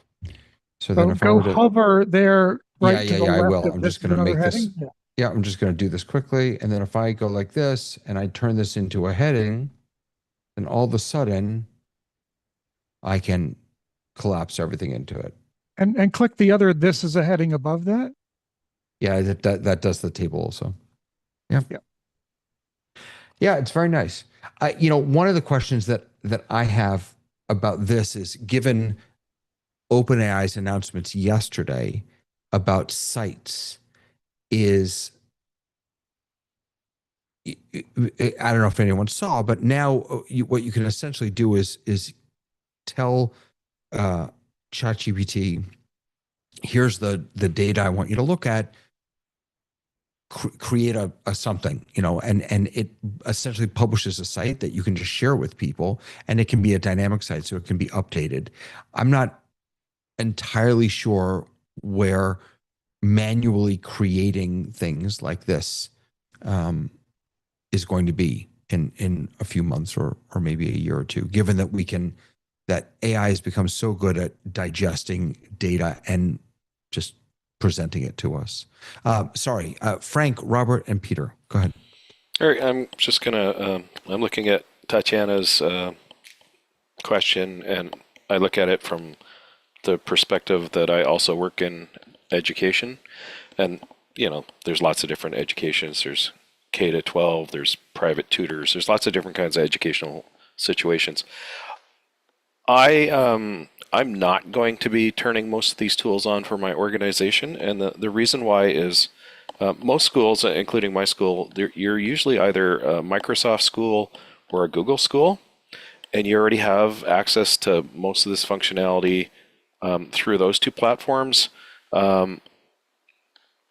So the concern for me is a few things. Like, first of all, these tools are still new, and I know they'll improve, but right now they don't have complete feature parity with the other two major sort of productivity suites. Also, there are some concerns about portability of documents right now. It's getting better. They've already made some progress in that. The other thing is, how certain are you that you're going to have a Zoom account 3 years from now, 5 years from now, 1 year from now? Are you going to be able to make all these documents? Are you going to be able to download them and from your system now to wherever you're going? Are they all going to be compatible if you want to bring them into Microsoft Office or Google School? And there's also an IT overhead and support thing. If you've got a lot of users in a school board or something, and you've already got an IT department that's supporting Microsoft 365, Microsoft Teams, and Microsoft Office, do you really need to replicate all this functionality? The flip side of that is Zoom AI. If you're using all these tools, Zoom AI can know about these documents and harvest information and synthesize things for you from them. But you can also integrate Zoom AI with your Microsoft Office or your Google stuff if you go into the back end and set those things up. So it's a complicated question, and one solution may not make sense for one group and it may make sense for another. If you're like a music school with 5 teachers and you're starting off and you don't have an IT team and you're looking for a platform that does everything, maybe this is the way to go. It's a hard question to answer unless you know the specifics of the group you're talking about. Agreed. Yeah, Robert and Peter, go ahead.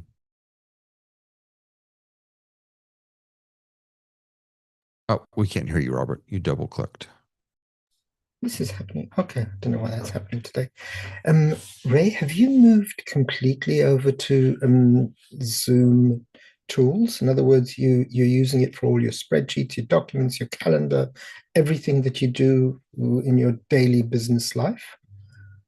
I haven't moved everything. I am doing all of my new stuff currently in Zoom. There are some things that I need spreadsheets on my device for to interface to a couple of other things that I'm, not using Sheets for that. But I'm actually spending a little bit of time each day migrating some of my documents from Notion over to Zoom.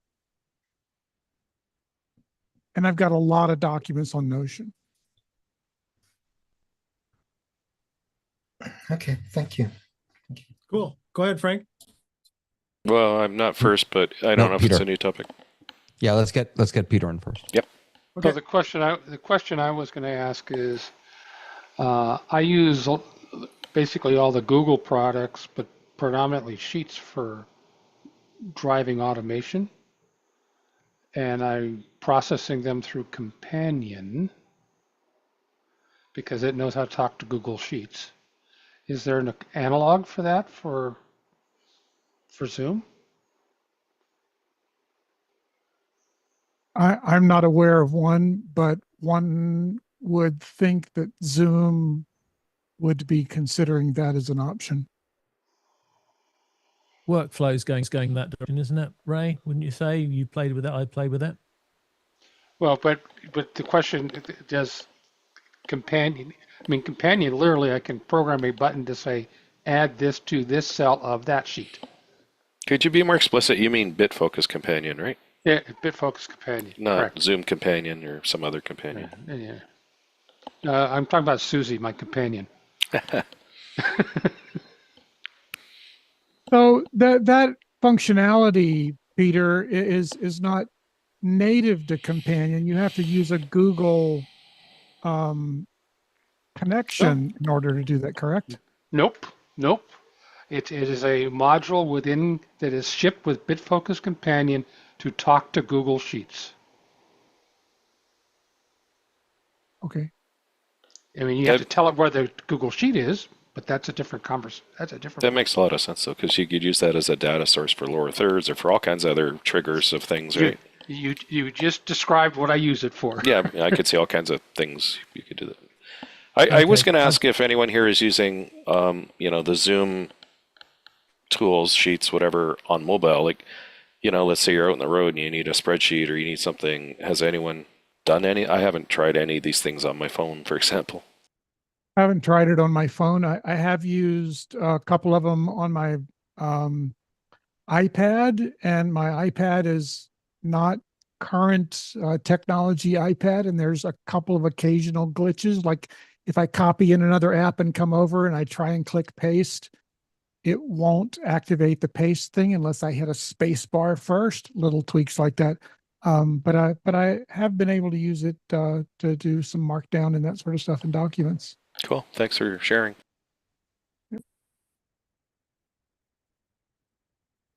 Mr. John, go right ahead, sir. To answer Peter's problem, the API that would allow programmable access to these apps is not available yet, but they are working hard to bring it out as soon as they can. So programmatic connection to these apps doesn't exist today, but it's on its way. And that's not an NDA, that's an official declaration from Zoom.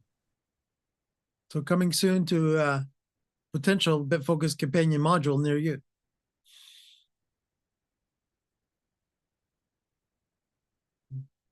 Very cool. Any other thoughts? I'm most definitely not ready to move everything to Zoom yet. I'm just seeing John said that he's moved. I don't know why. I just for Zoom, I'm all in. For the rest of my life, it's just a hard bridge for me to cross to move everything over. I'm in the same camp as you, David. And I was just wondering, Ray, can I ask you one more question, if that's okay, about how do you share documents with the outside world? Well, the outside world that I share them with are typically Zoomies currently. But there are also live links that you can share with other people and they can see those documents. Like I can share Notion documents and I can share my Perplexity queries. I haven't fully explored all of that, but I know that that's a feature. Okay, I'm asking because I've only been doing it 2 weeks. no, this isn't a trick question. I appreciate your feedback and your input and sharing with us because it's one of the questions that has been in the back of my mind for a long time. Because I, like David, I'm in Google Workplace, and sharing is like a basic need for us for our business. Sharing documents, sharing information, It looks though managing like that access. It looks though like you have pretty much the same controls, I think. I mean, so I'm here, I'm in paper, and I've got, sorry, let me go to the beginning. You can click on share. This was set to collaborators only before. So then anyone in my account, meaning my Zoom account, or anyone with the link, and then I can either do commentator, editor, or viewer. So let me go ahead and copy this link. I'll pop it in because I said everyone can do it. So I'll put that in our chat, and then you all can come in and I can already see people are starting to work on it, or at least they're navigating around. I don't know if people can make changes to it.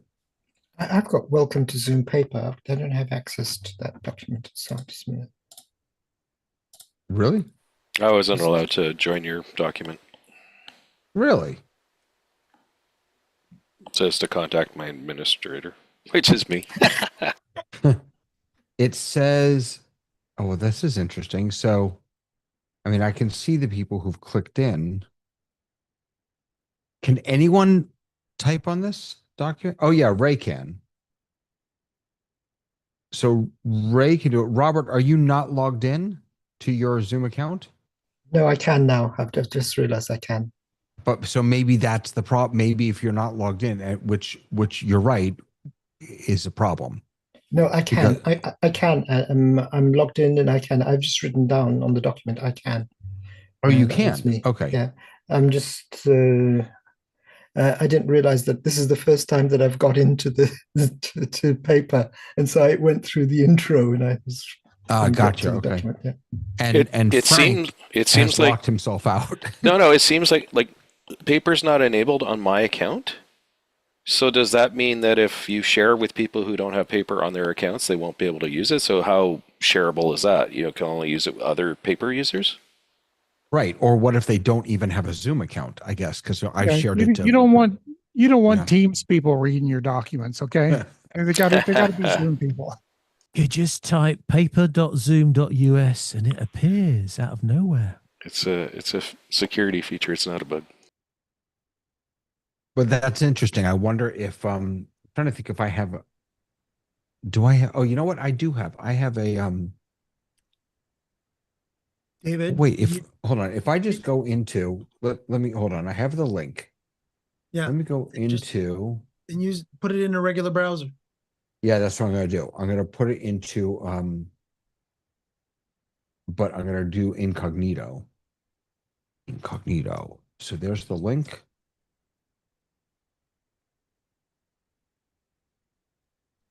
It's thinking. It's thinking. All right, here we go.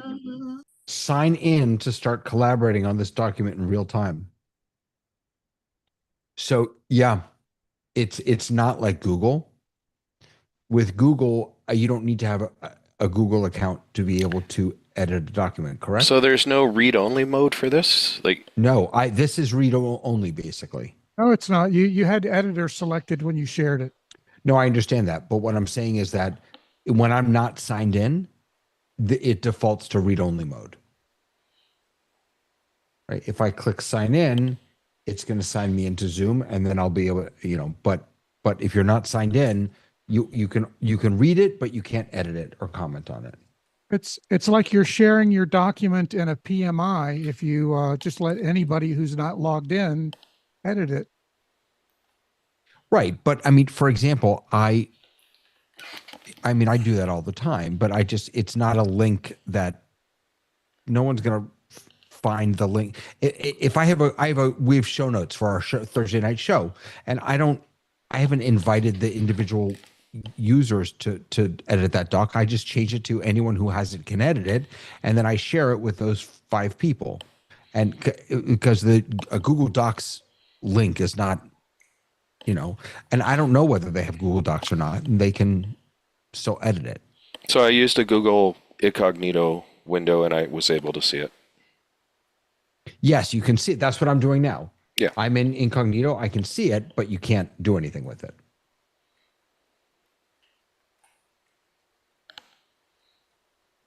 So, David, I think it's got to do with the fact that Zoom doesn't know who that person is in incognito.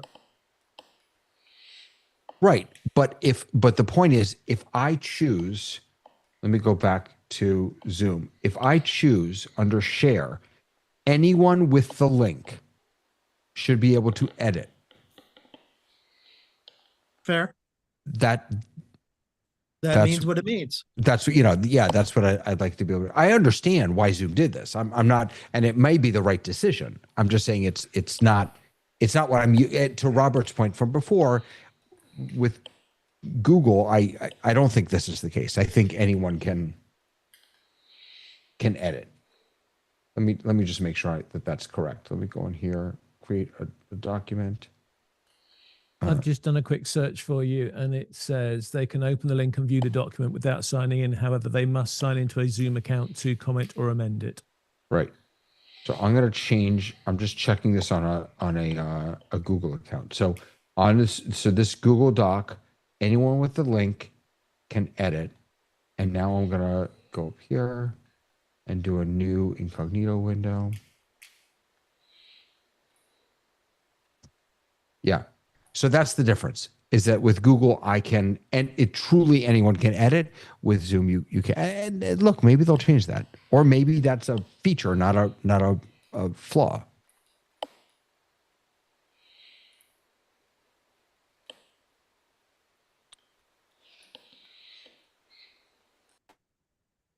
So that's all about these tools, Tatiana.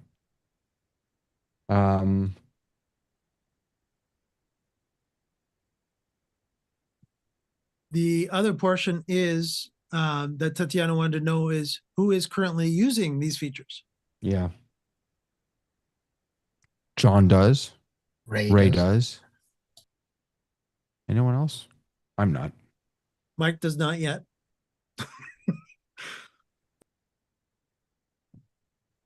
I'm just, it's here's the analogy for me, at least. So OpenAI just, they updated their ChatGPT app for the computer, and it's no longer called Codex because it's not just for coding. So they clearly want to get everyone to start using the app, which is fine. I get it. And I would like to do that also. But the app experience for me is radically different than the web experience. And because I've been using the web for the past however many, 2 years, 3 years, that's what I'm used to. That's where all of my chats are. That's where everything is. And they are in the app, but they're not easily accessible. It's a different environment. And so I found myself for the past 2 days just constantly just going to the web because that's what I'm used to. And that's where all my stuff is. That's the same thing with Docs. I have probably hundreds of thousands, maybe tens of thousands of documents. I could probably check that, couldn't I? I have a lot of stuff in Google Drive. To all of a sudden shift over to a whole new platform for me, it just doesn't make any sense. It just doesn't. And that's not a hit on Zoom at all. It's just. So, David, if I may, that's a lot of friction for somebody, including myself, to make a switch. But if I was going to open a company tomorrow with 10 to 20 to 30 employees and want to use the Zoom meeting infrastructure and use Zoom events and all that sort of stuff, I would not be saying, well, let's all hop on Google for one thing and use Teams for something else. I would go, give me the enterprise account and let my people use Zoom. The other. That makes a lot of sense. That makes a lot of sense. And I will say, by the way, that I think that I can't speak for the Sheets one yet. Excuse me. But at least for Canvas and paper, they're much nicer experiences than Google Docs. They're prettier. They're prettier. So that has it going for it. Slides, I don't know. I mean, Google Slides has never been fantastic. It's functional. It gets the job done. Sheets. I did see a demo of someone basically take a very long report and ask to have some slides made up at a high level and no more than 5 slides or whatever, and bullet points. And I mean, it did a good job, but it took a while, Yeah. as you kind of displayed a week or two ago. And how many Right. credits did that cost? Yeah, well, Well, I'm just, the reason I say that is because like if I open PowerPoint or if I open Google Slides or something, like I have to do it manually, but it doesn't cost credits. It just costs my time, I guess, right? well, opening the documents doesn't cost any credits. If you then go hop over into the AI portion and say, look, make me a paragraph that really summarizes all of the things about, Zoom Workplace Frontline that, a frontline user would really get benefits out of. While it goes over and chews on that and spits something out, that's going to use your credits. Yeah. But just typing in and copy pasting, no credits. Good point. Good point. Ray, if I can just ask you once again, are there any limitations in the amount of what capacity or disk capacity is in Zoom for all of these documents? And is there anything about charges for that, like you have on all the other platforms? I don't know the answer to that yet. Certainly that's a concern for me. I, still look at Perplexity and like Perplexity has the thing called computer. I don't know. It takes me back to Star Trek, the movie where the guy was talking into the mouse. And my experience with Perplexity using their additional AI agent is like I turned it on and like 20 minutes later it said you're out of credits.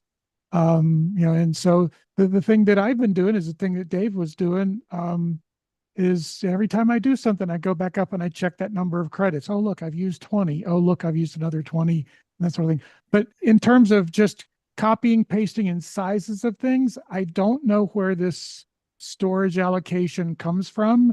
Does it in any way attach to my cloud storage, or does Zoom just assume that all of that stuff is, I don't know. I could ask Zoom AI, how much do you charge? And the other thing I don't understand about all of the Zoom documents is, do they have a file structure? Do you know where you're putting things, and do you know where to find them? That was my second complaint about Zoom, Zoom Docs, Zoom Canvas, was that over in Notion you can create folders, and I could not for the life of me figure out any way to create folders over in Zoom. So I had a high level document and documents within that, and that just doesn't work. A lot of things with Zoom, if the documentation isn't, us forward, enough for us to get all this information out of, couldn't find anything about folders. And I just clicked on things as I was clicking. It was like, oh, create a folder. And now I have folders, and they are also hierarchical, and they have a reference mode to do that. So I've now got Zoom products, and under Zoom products, I've got Zoom events and Zoom webinars and Zoom Canvas, and a place to put my notes about each of those. I've got a place for my HOA. I've got a place for my Zoom client events. And so, yeah, I'm starting to use that folder stuff to So my it's not advantage. using tags, it's actually using a folder structure, is it? Folders. Yeah. Okay. That wouldn't be a deal. Oh, sorry. No, sorry. I was actually wanted to go back to you, Frank, just about Okay. The tokens and things real quick. Right. So I just came across, this was in the Office Hours community, something called Codex Bar. I don't know if you've heard about this, but I just undid it. Sorry. I like mine in chocolate. Say again? I like my Codex bar in chocolate, please. So every AI coding limit in your menu bar. So basically, it allows you to track usage windows, credit balances, reset countdowns, plus all the AI tools you actually pay for. Now, it doesn't have Zoom. I actually checked last night when I was looking, but it would be nice for that to eventually find its way in here, for ZoomMate to be in here. But this could be something called codexbar.app. Sorry to interrupt. Go ahead.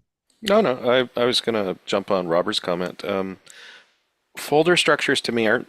I'm not hung up on that. I administer our platform where there is no folder structure. We use tagging, and tags are your folders. And I mean, I don't know. It's sort of schemorphic, I guess, to use the folder structure, but a lot of people are used to it, and it's the image or whatever mental map they have in their mind of how things work. But I have no problem just using tags as folders. Yeah, I would curl up in a ball in the corner if I couldn't have folders and whip. I've heard that from so many users in the yeah. last 10 years, and then when you show them how the tags work, they grudgingly do it for a while, and after a while they go, this works. I've wrapped my mind around it. Yeah. Like, so let's say you have a bunch of things that are done annually, 2001, 2000, all the way to 2006. That's a tag, right? 2006 is a tag. Then you go business, that's a tag. Then you go, whatever, spreadsheets, that's a tag. You can really get drilled down pretty quickly. Yep. Go ahead, John. If you'd like to share your screen, David, in the Workplace app and click on Hub, where all the files virtually are referenced rather than sit, because they don't really sit anywhere, do they? Zoom. Let me just hide this real quick. Go down. Go away. Go away. There we go. Hub. So click on Hub. Yep. And then click on My Files, which is where all your files are. Let me just go back. My files. Yeah. So there's all your files. Now, if you look at the top, top left, there's a search bar. There's a search button area.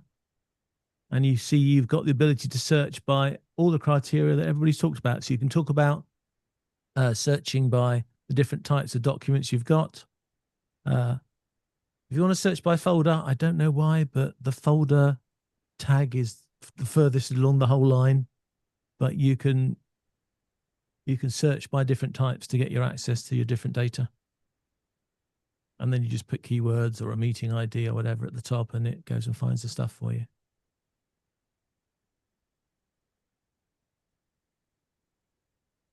Whenever people are, sorry, yeah, whenever people are in Google Drive and in Gmail and stuff, whenever they're looking for something, I always remind them, Google is a search engine. Just search for it. Pick any word that you think is in that email or that doc and search for it. And 9 times out of 10, Google will find it for you. Having said that, my OCD forces me to put everything in folders. And so, yeah. So here's a great example, everything. by the way. Right. So here's a great, so I'm in my files. I actually, oh, sorry, I do. I was somewhere else and I didn't have the option, but now I see it, the option to create a new folder. Yep. Did I cut someone off before? I was just going to say, David, looking at this, it looks like Google search. You mean right here on Zoom? Yeah, when you're looking at the files and the folders, Google search is exactly the same. Well, not Google the search engine, but when you're in Google Docs and or in the Google Drive and you're searching for documents. Yep, absolutely. But there is no tagging. So what? How does tagging work? Let me go into a file here, and so here's an untitled spreadsheet, and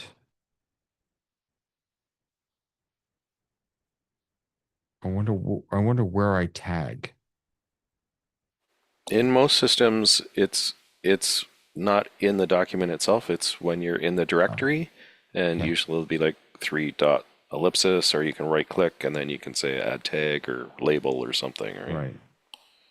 Copy link star just now. Let's see. Doesn't actually look like they have tags yet. So they might not. Yeah, I don't see tags. They have stars, but that's it.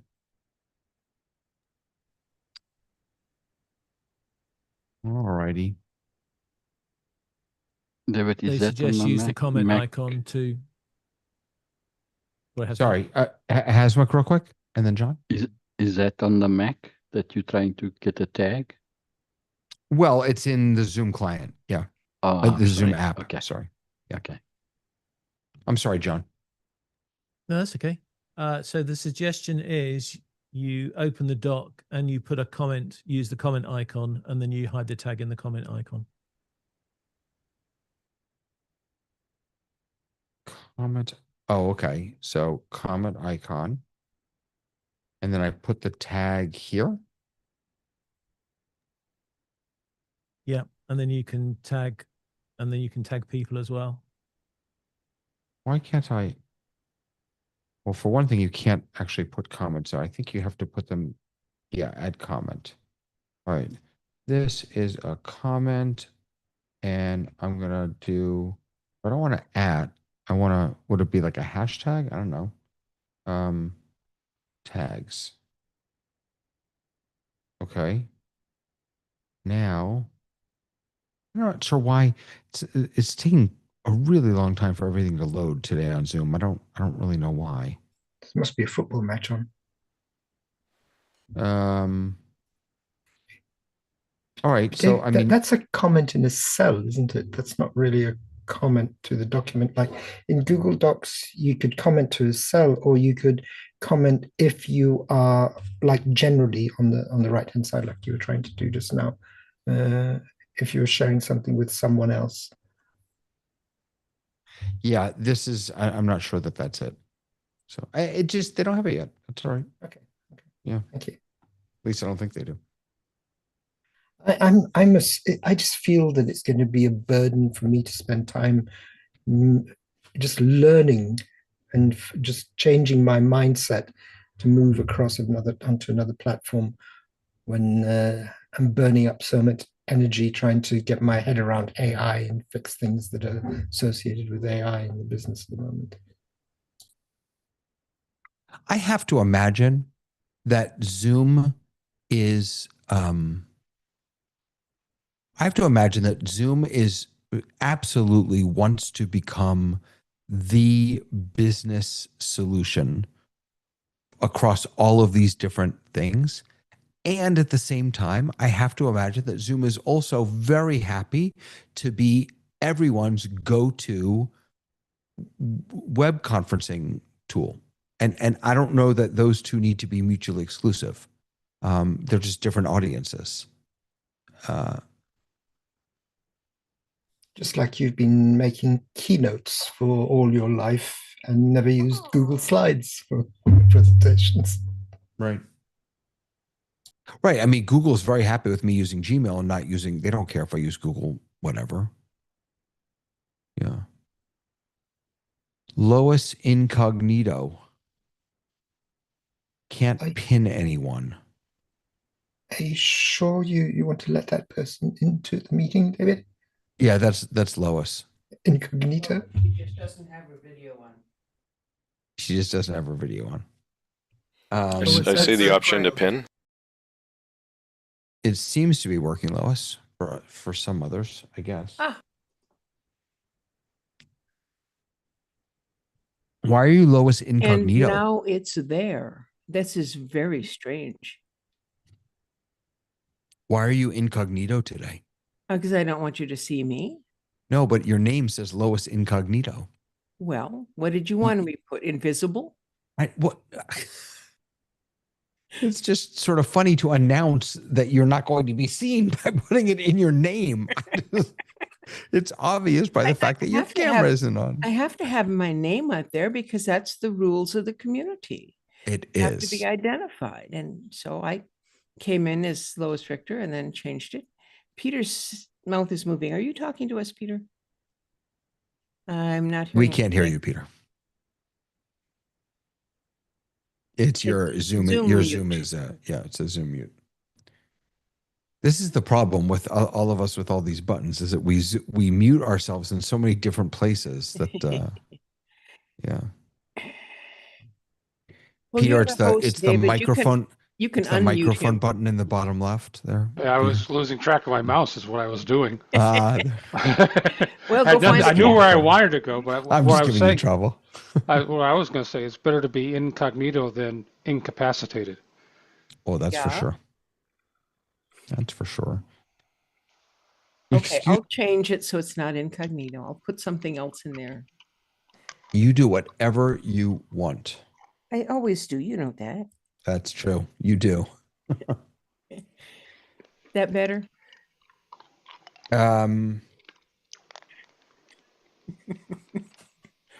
You know what? I just, sorry. One other thing about sort of the migration question for me is,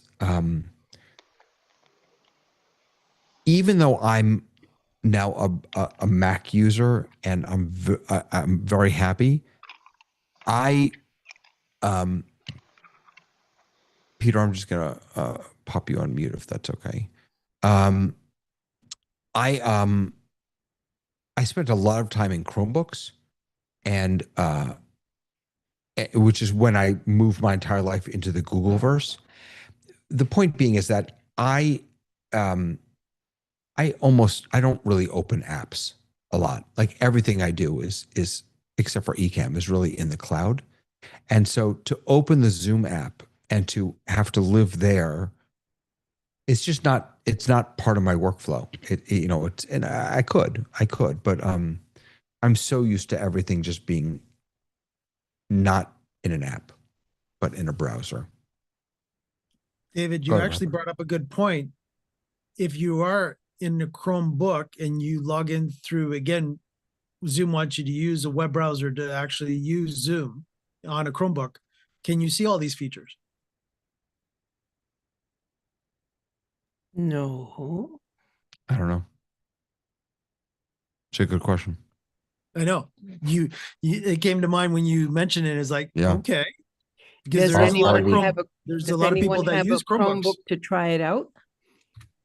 Does I have anyone one in at this room home. have a Chromebook? I can try it I at do home. actually, and I don't know. A year and a half or so ago, there were some questions about using things on a Chromebook, and nobody knew the answer. And I spent $100 to get a Chromebook just so that I could play with it. Well, Ray, but maybe you can answer our question then. The reality is that each of these things has a way to launch something over into a web window. So I'm guessing that once you, if you've looked at the new experience for the web portal, up in the upper right-hand corner, when you click, all of the icons are there. And when you click on one of those icons, it just opens up another web page. So I think that's really where they've buried this or highlighted it for everybody else. So you can actually just go into any browser and type paper.zoom.com, or I wonder if it's US also. I know it's com. And here you are in paper. So again, user bad on me. This is exactly what I would need, because I don't really work in apps. I could change that, but and I imagine if I did slides.zoom.us, the same thing.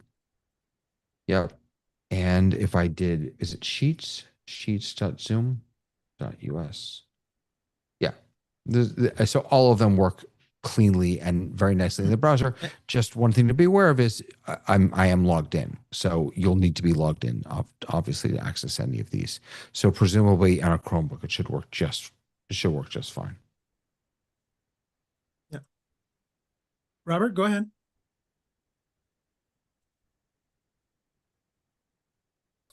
Looking for my mouse. Is it time to change topics? Is that okay?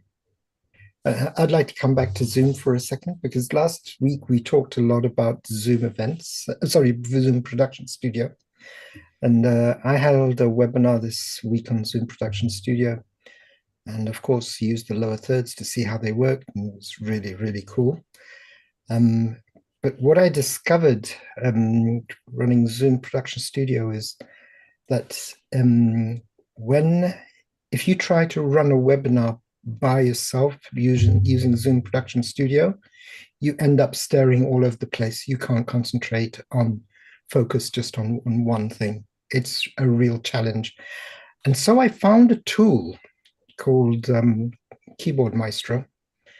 And the Keyboard Maestro allows you to, a bit like Companion, to just define keys on a Stream Deck that are allocated a bit like John's tool by the geometry of your screen.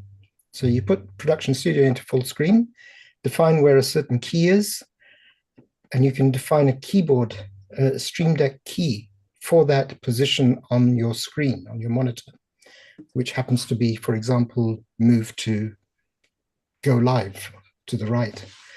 And so it was, I just wanted to share the app with you because we do come across situations where we need an app like that. And the other thing that it did, which is really nice, is because I had the presentation on a separate computer, it allowed me to connect that same Stream Deck to that second computer and manage my keynote presentation on that second computer. So a little bit like Companion, but this was a lot simpler and just an app based, which is available in the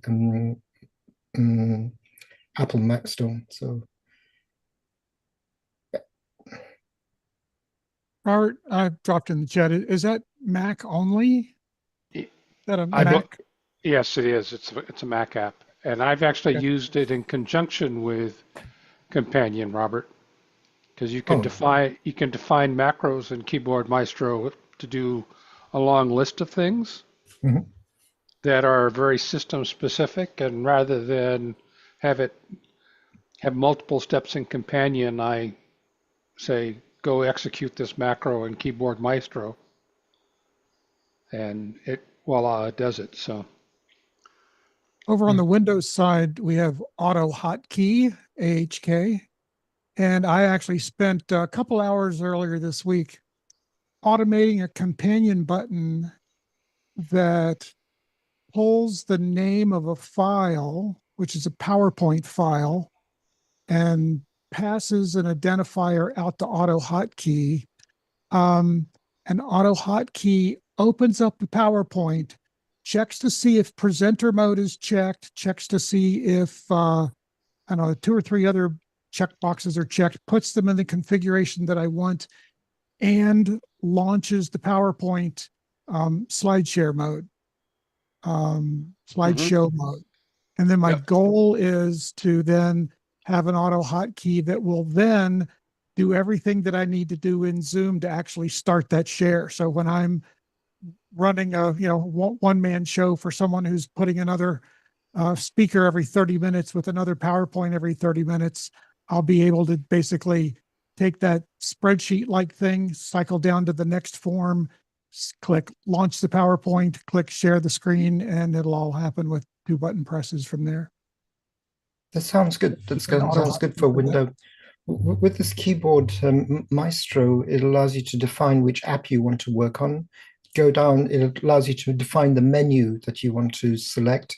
Go down in the menu, select the position in the menu and the item in the menu that you wanted to activate. So it does, I think they're very similar, just on different. AHK does the very same thing. In fact, in some cases where there are boxes that move around, it will go get a complete array of all of the elements, and you just tell it what the name of the element is, and it can go sense checkboxes and that sort of thing. But if they're very constant, like, it's always at the bottom of the screen and it's the share button, I think you can just have it like go click the share button and see the window that pops up and go from there. So yeah, it's pretty cool. And selecting scenes, the only limitation I had, maybe there's a cleverer way of doing this, but I didn't have enough time. I defined the number of scenes that would fit into the vertical part of my monitor so that they wouldn't scroll when I chose them. And so they were always in a fixed position, and then I could identify that position, location, and put it in as a button. So we're slowly getting to a point, and I know we've heard that Zoom is working on this, but we're slowly getting to a point where we can actually put buttons onto a Stream Deck that'll allow us to automate certain things in Production Studio, which is very handy.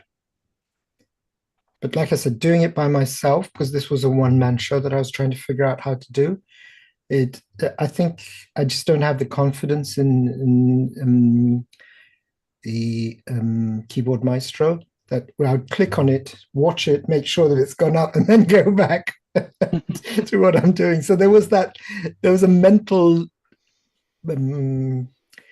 sort of a break in my head that was keeping me from just letting it flow and trusting it completely. Trust but verify. No.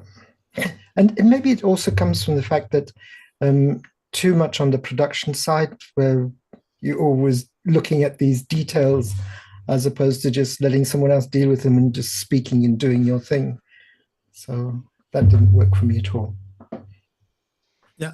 And Robert, what I could say too, it's very much like interpreter, where you've got to sort of segregate your brain where, again, John and I, when we co-host together, of course, I'm switching and John's still talking, but yet I'm on camera still too, and I'm still switching. And every once in a while, everybody will see me looking to the side because I'm still looking at the camera on my teleprompter, but I'm looking to the side, which has Production Studio. So I am still conscious where I purposely will, when I'm looking at the camera and speaking, I'll purposely move my mouse ahead of time, making sure it's over top of that next scene that I'm going to take so that I'm still looking forward, but yet I'll take it and I'm looking forward and I'm clicking on the mouse to make sure that it actually takes that next scene. So you're right. There is, and again, too, and some of the time, John will pick on me too, and he'll say, I don't know if Mike was listening to me or not, but I'm going to bring him in now. And because of the fact that I am listening, but I'm not necessarily listening to every word, but I'm listening for the appropriate times to make the appropriate cuts, right? Throughout the whole, for the whole show. So what I'm saying is it's very similar to like a skill that you need to, it's not easy. No, even if you had a regular video switcher in front of you and making sure that the video switcher, you're hitting the right buttons on the video switcher as your one-man show. It's the same thing too. Yes, you at least have more buttons that you might be able to hit, but again, it's still a skill where you don't want to actually pause and go look down and did I hit the right button and then look back up again? You want to make sure that you're doing stuff and you keep the flow going as much as possible. Alternatively, you have someone doing it for you. Of course. And John loves me to bits. Yes, I know that answer. How's that for an answer? Oh, and John wants to talk. Go right ahead, sir. So I have two systems for you. One is if you have a teleprompter, then you connect, which is what I'm doing, connect a Stream Deck to it, not a Stream Deck, collect an ATEM to it. So I can actually have 3 different screens show on my teleprompter. And the other trick is the thoughtful stare. If you can perfect your thoughtful stare where your controller is or your screen you want to see, you can do a thoughtful stare and you're actually looking at the screen that you want to have a look at.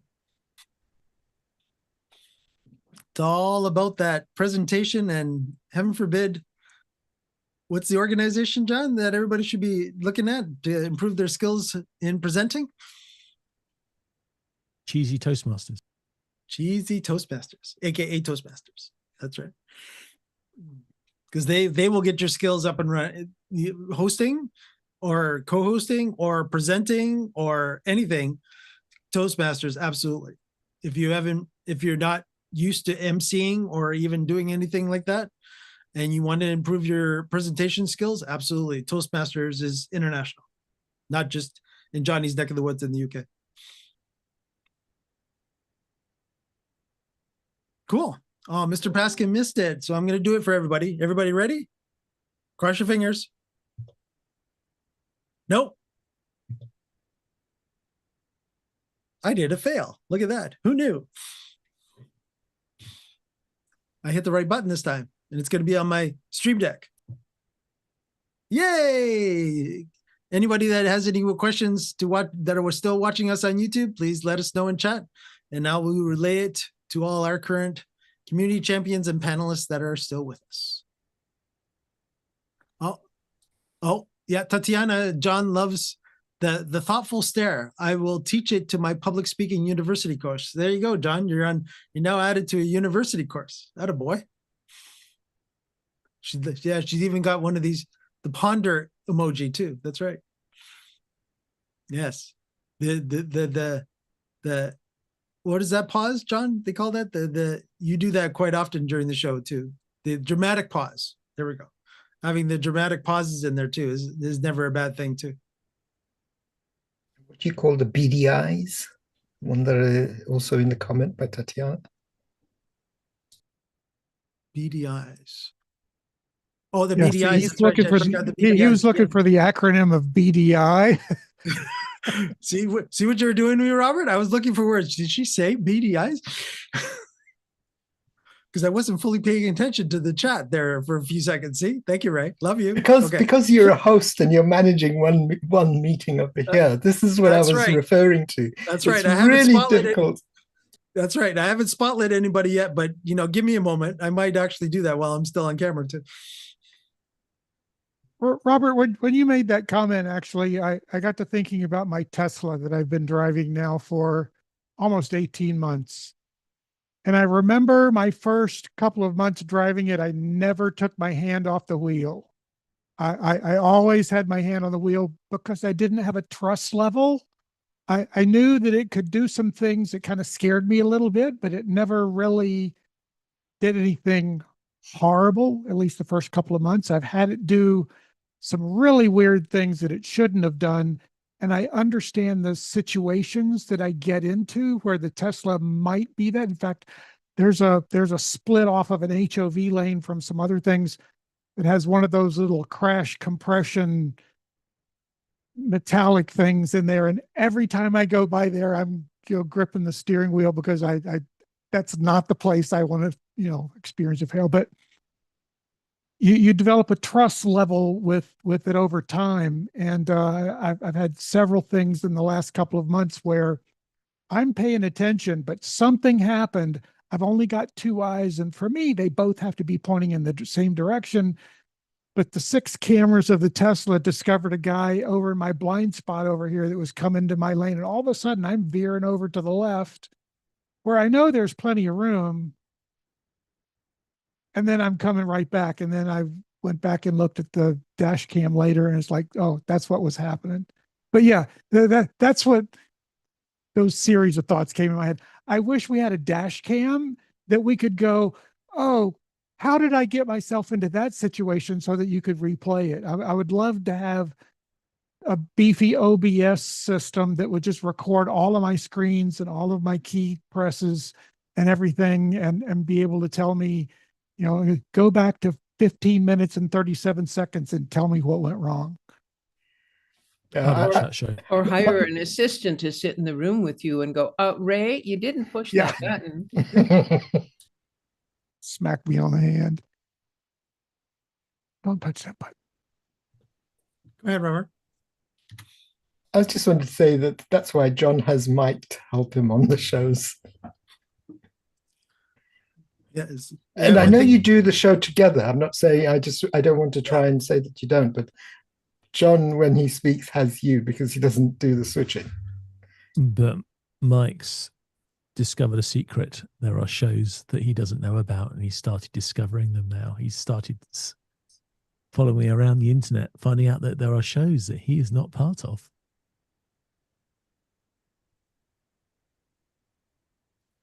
Yes, this is true.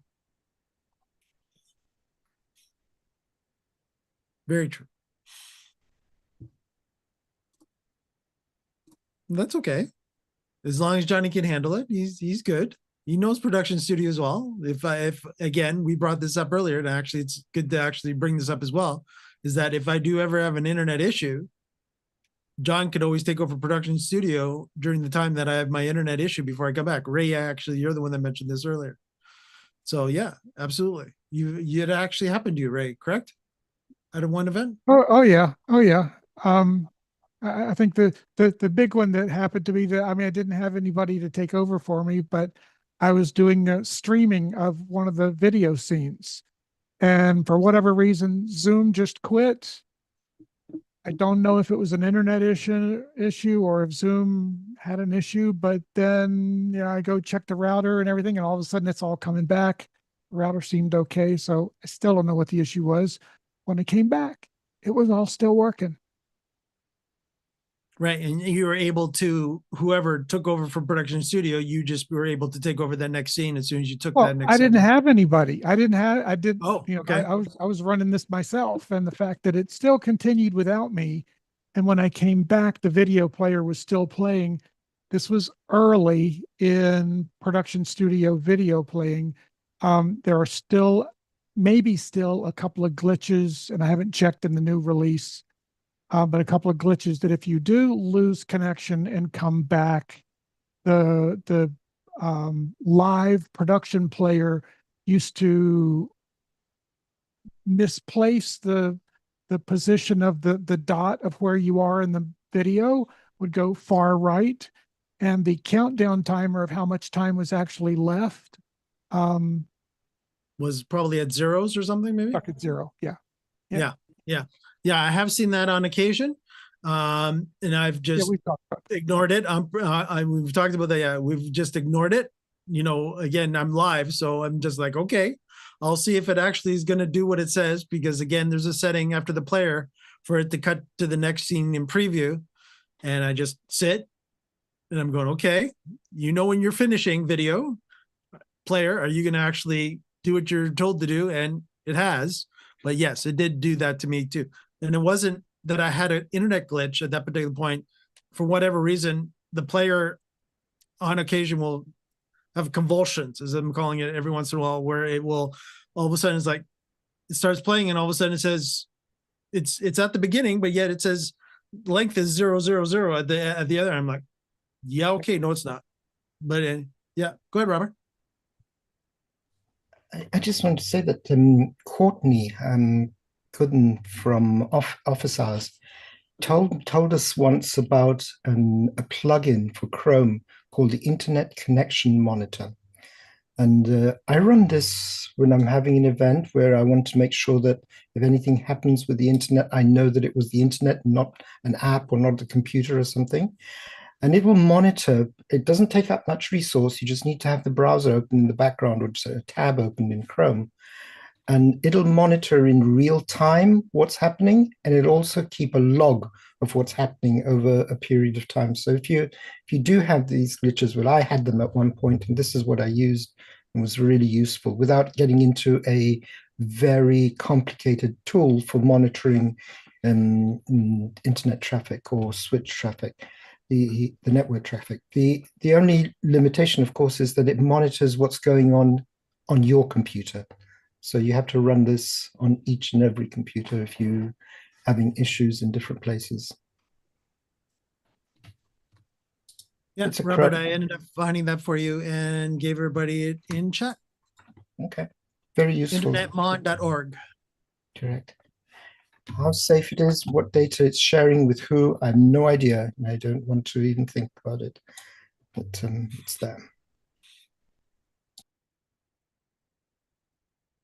Yeah, so it's actually kind of interesting. Yeah, so displays your public IP, yes, fine, so that you actually know that you're actually getting a public IP as compared to your private IP, important for everybody. Verifying ISP provider issues, verifying some router modem hardware issues. Okay. Disconnects today, availability today, downtime today. All right. So is that all? So as long as you have Chrome open, Robert, that is working? Is that is working in the background full time as long as you have Chrome open. It doesn't it doesn't allow Chrome to throttle that tab when it's closed. Okay. Cool. Of course, the old archaic way of doing it, which of course is old school me, of course, is just running your constant ping and making sure I'm not dropping any packets. Oh, go ahead, Frank. Go ahead, what? Oh no, you found something there. You said your I iStat. didn't find something. I'm telling you about something. Okay, There's an good, app right? for Mac users called iStat Menus that will show you lots of connectivity information in your menu bar. Cool. So that would actually be at the OS level then, Frank, as compared to having it in the browser. Yeah, I guess it interfaces with the operating system and it, tells you what's going on statistically with your connectivity. Interesting. Because that would be a little more accurate, Robert, not knocking the Chrome plugin, but again, that would be a little more accurate because now it's actually at the operating system level of asking. So yeah, no, that's cool. Frank, Frank? what's the name of it? I'll put a link in the chat. Thank you. The name's in the chat. Oh, why is that such an ugly link? Hold on, give me a second. I don't know. Sorry. Just keep talking. I'll be back. I'll be right back. It pasted one of the longest links I've seen in a long time. Well, there's a break in the action. I have to say, I put in the community champion chat the question of where does our Canvas and other doc storage live? I had asked AI in Zoom, where is it? And it said in the Google Cloud storage. And I like, no, that can't be it. But Paul Sprague ended up answering us and basically said that it's part of the Zoom Cloud. And I've asked a follow-up question of, is your Zoom Cloud allocation the limiting factor in how much? And we'll see what we get. Cool. Frank, I think I might have found it. Can you double check chat and let me know if that's the right link? Yeah. That's it? Yep. All There's a free version of it. It's not made by the same people, but very similar app called Stats. And it's on GitHub. GitHub, I should say. Mm-hmm. Yeah. This is the open source kind of idea. If you don't want to pay whatever it is, $5 or whatever it is. Yeah. And since you brought up the open source stuff, I'll also talk about when David was showing before the Codex bar, that was codexbar.app, which was made for Mac. There's also someone that has actually forked the repo on GitHub of the Mac version and actually made a Windows version of it as well. So it is available on Windows. And that's the links that I put in our chat. And I'm double checking to make sure I put that in Windows chat and YouTube chat. I did. That was related to the GitHub by a person called Finesse with a funky way of spelling it.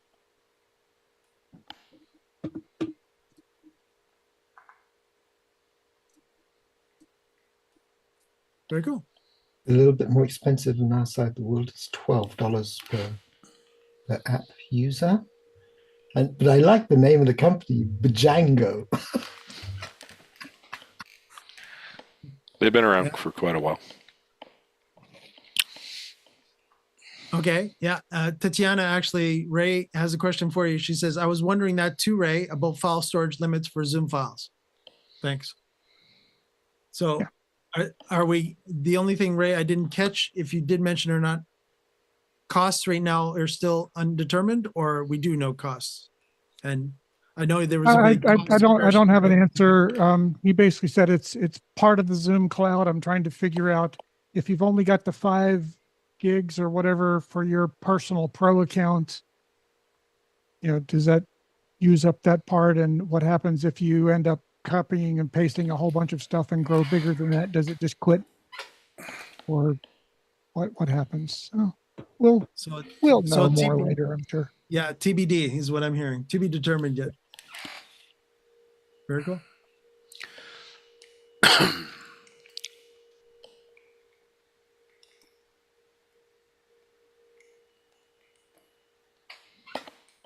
As I say, Frank's looking all serious there for everybody. Oh, and that's why. Oh, okay. You gave.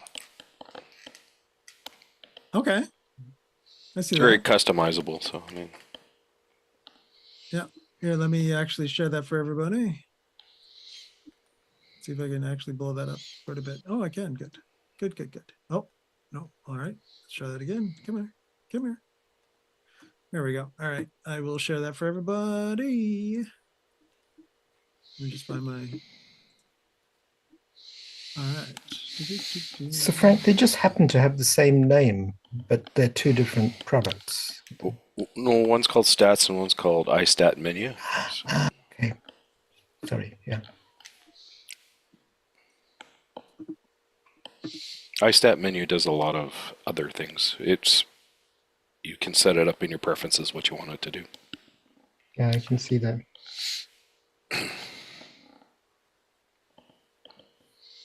Okay, that's why I can. But it can live up in your menu bar, and you can just hover your mouse over the menu bar icon, and it'll give you a snapshot, or you can drill into it deeper. Cool. Nice. Interesting, gang. I just tried to share the image from Zoom chat, and of course, it didn't recognize it that it could be shareable. So I thought that was interesting, even though I clicked on it. Do you Yeah, you have did. sharing Zoom windows turned off? Yeah, I Nope. was going to ask about that. I put a link in, or I put an article in our Zoom Test Kitchen Discord, which you should all join, about the new ability in Zoom to prevent screen captures and screen recording. Did anyone read that? Yeah. So I've heard through the internet that it's causing some issues, unintended consequences with teleprompters and sometimes second displays. I've seen a couple of posts where a guy said, before I was able to have a second display for my church projector, tied to my computer, and now having that doesn't work anymore with the new version. And he did go back to 6.5 Right. because it worked fine there. So it's not a back end issue, it's an actual front end. I wonder if it's like an EDID issue or something. Or could it be related to what Ray and I been finding in production studio? So that could be another topic we could show here momentarily. But let me just show this image that Frank shared first with us. So that's what the actual app will actually look like, everybody. So that's some of the details of it. So there's your upload, your download, and such. It can look different. It depends how you customize it, right? In the preferences. Right. Very cool.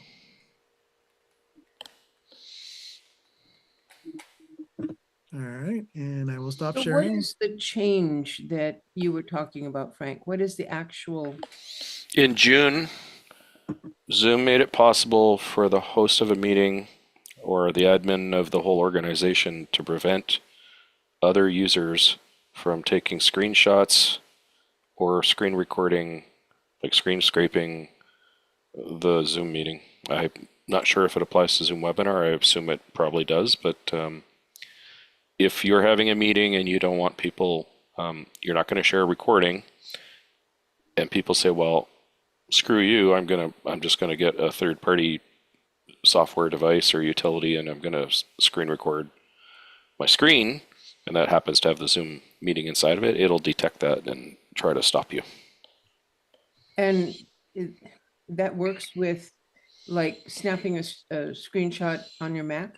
Yeah, it's supposed to stop you from being able to do that too. That's the idea behind it. I'm not sure how successful. I mean, you can still take a phone out of your pocket and take a picture of your screen. They can't stop that, right? But it makes it harder for people to take unauthorized recordings or screenshots of meetings and meeting content. And is this automatically turned on? Or No. you have It's to choose? something you have to choose. It's off by default. Well, I sincerely hope that it doesn't stop the screen readers for visually impaired from running. That's a good point. I haven't heard one way or the other. Like it's only a month old. I haven't heard a lot about it, but other companies are using the same sort of technologies too. Like Zoom's not the only people doing this. So we're going to have to take out our iPhones and start recording monitors. Again. Yes, and with the good quality of the iPhone too, you'll get excellent quality as long as you don't have a You got to angle it properly so you don't get a glare and all that fun stuff. Or Well, we that could one- just play legally and not record. Legally. Tell that to an 18-year-old college student. I don't Frank know has- any, so I don't have to worry about it. Frank, you might have a couple of dozen of those, right? Oh, yeah. Couple of dozen. Yeah. Definitely not a baker's dozen. I mean, probably at least a couple of dozen baker's dozen as a matter of fact. Very cool. So Ray, so let's get back to the HDMI situation on that. Tell me a little more about that, and let's see if that actually could relate to the current. Was that a Windows person? Let me ask you that first. Was that a Windows OS person that you were talking to that was doing the stuff for the church?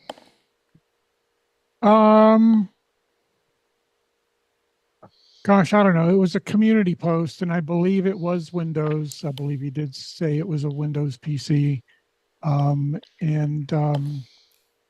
somebody else had chimed in and said, yeah, that could be related to this issue. And the fact that he said, I went back to 6.5 and it was fine. He ended up not putting a support ticket, I think. But yeah, that's all I know. It was a brief community encounter.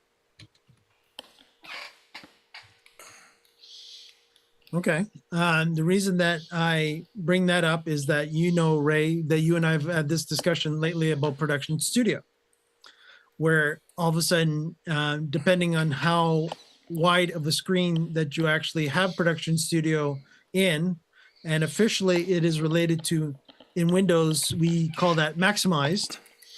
So it's the maximized functionality of the actual Production Studio itself. And what ends up happening is that the maximized functionality in Windows is actually having a problem with, everybody sitting down, Chromium. Now, unless I know that not necessarily everybody understands this or not, but Zoom itself uses Chromium when it built its workplace app. So the Zoom Workplace app is basically a Chromium browser, for lack of terminology, without getting into high depth of that. And Johnny can help me on that a little more when it comes to that. So basically, there is right now a problem that got released, and I will double check my doc here, because I did a lot of research overnight about this, because I was about to implement an upcoming Windows patch, and it actually makes this situation worse than it currently is if you do have a certain patch already on your Windows 11 machine. And it is related to and I'll get the right terminology here for you here momentarily, but it is related to the Windows graphic pipeline. And basically what it is the Windows graphics pipeline, when you click on the maximize button, what is happening in Zoom is that it does, and this affects not only Intel based graphics, but this also are GPUs, but this also affects NVIDIA GPUs. So this is not just it also affects AMD as well. I haven't tested that because I've only got Intel based graphics GPUs and also NVIDIA GPUs. So right now, the workaround is to actually make some modifications within Zoom to actually tweak Zoom so that it will no longer cause that issue to come up anymore. And that is actually going into the advanced section of video. And I can walk everybody through that if you want me to go that far with that.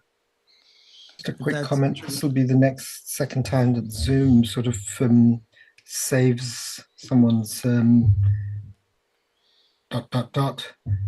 last time they did it with black magic. Remember the purple faces, or was it green faces? So this is the same situation. They're going to change something that is meant to be a standard into something else because someone else has messed up. Right. So let me clarify that, Robert. So this is not a Zoom issue. This is a Chromium issue. So this not only affects Zoom, this affects Edge, Chrome, Chromium itself, and any other Chromium-based browser on Windows only, not Mac, on Windows only. So this is actually a Microsoft problem that they have added when they did their latest patch, they broke this. So, and they have not come up with a fix for it as of yet. And in certain situations, which unfortunately is people using Zoom Production Studio, which Ray and I have run into, it will basically, what ends up happening is it will crash the actual production studio, but it doesn't actually crash the actual video sources nor the preview and program, but you lose all the text and content on the page. So I don't know if you've seen that or not if you're using Production Studio on Windows or not.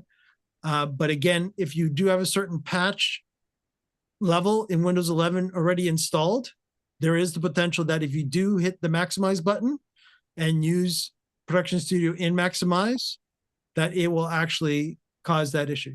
Go ahead, Robert. I was just waiting for you to finish because I think we've just got our next short that will be thrown out onto YouTube, and it's going to make all sorts of sensations. You talking about Microsoft, Mike. Okay. But yeah, so I've written up a full document about this, and we'll be bringing this to actually the Zoom community people. And that is the plan at this particular point, because Zoom, Ray, you could go a little more on how much you've actually talked to Zoom regarding this or not. I know I've talked a little bit to them. Yeah, I mean, I had it in a support ticket, and they acknowledged at some point that it's an issue. They don't share anything with you if you're talking to support, about exactly what they're looking at. But yeah.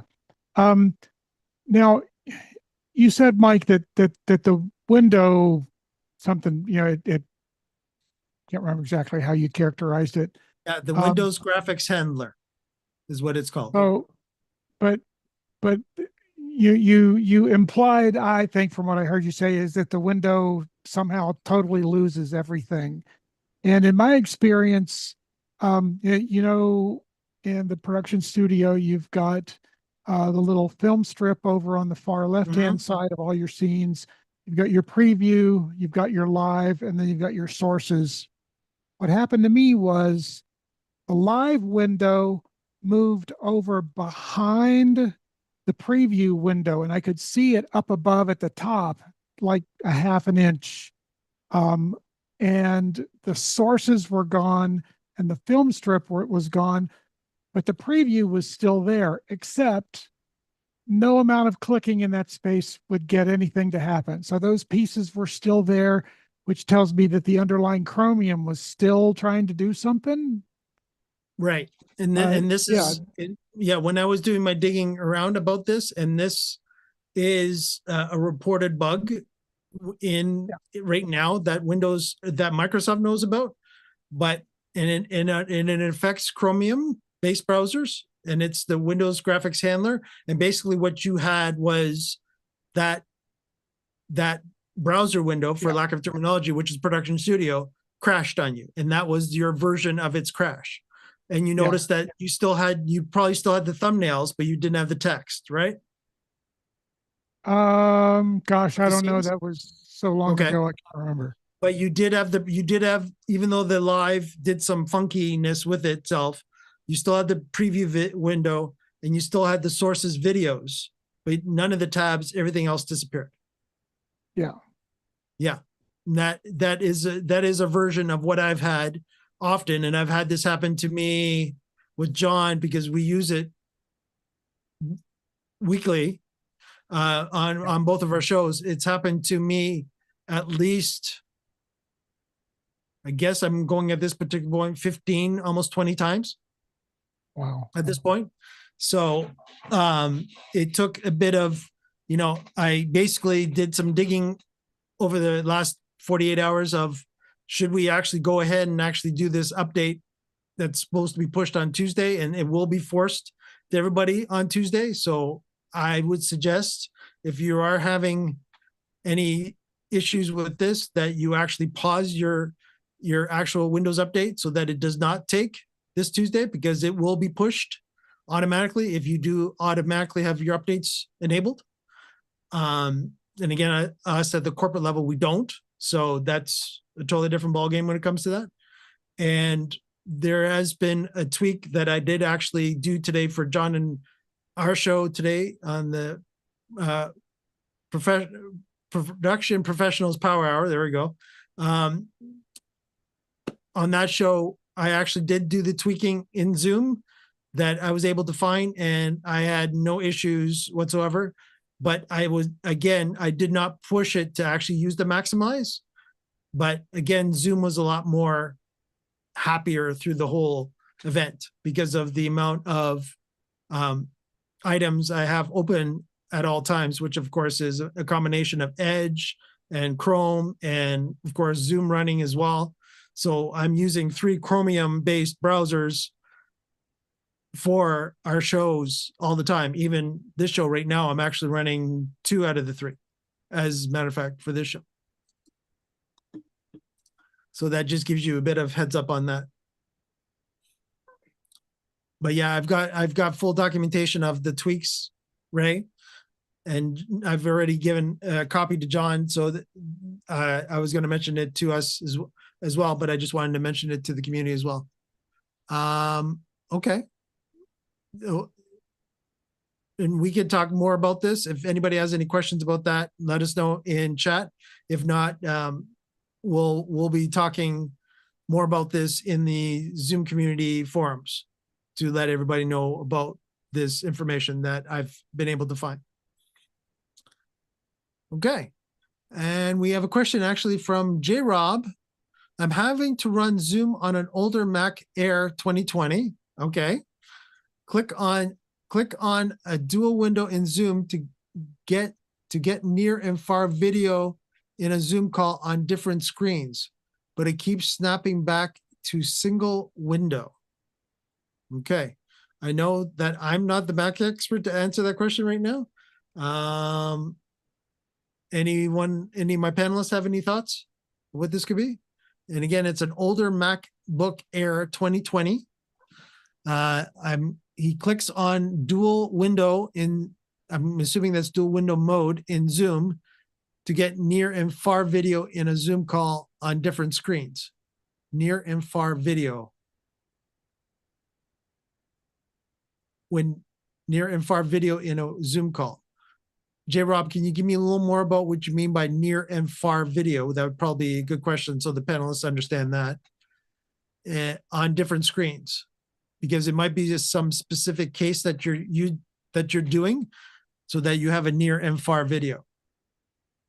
And it keeps snapping back to a single window. Okay. J Rob as well, what version of Zoom, the Zoom Workplace app are you running? Would also be another question that we would need to know from you.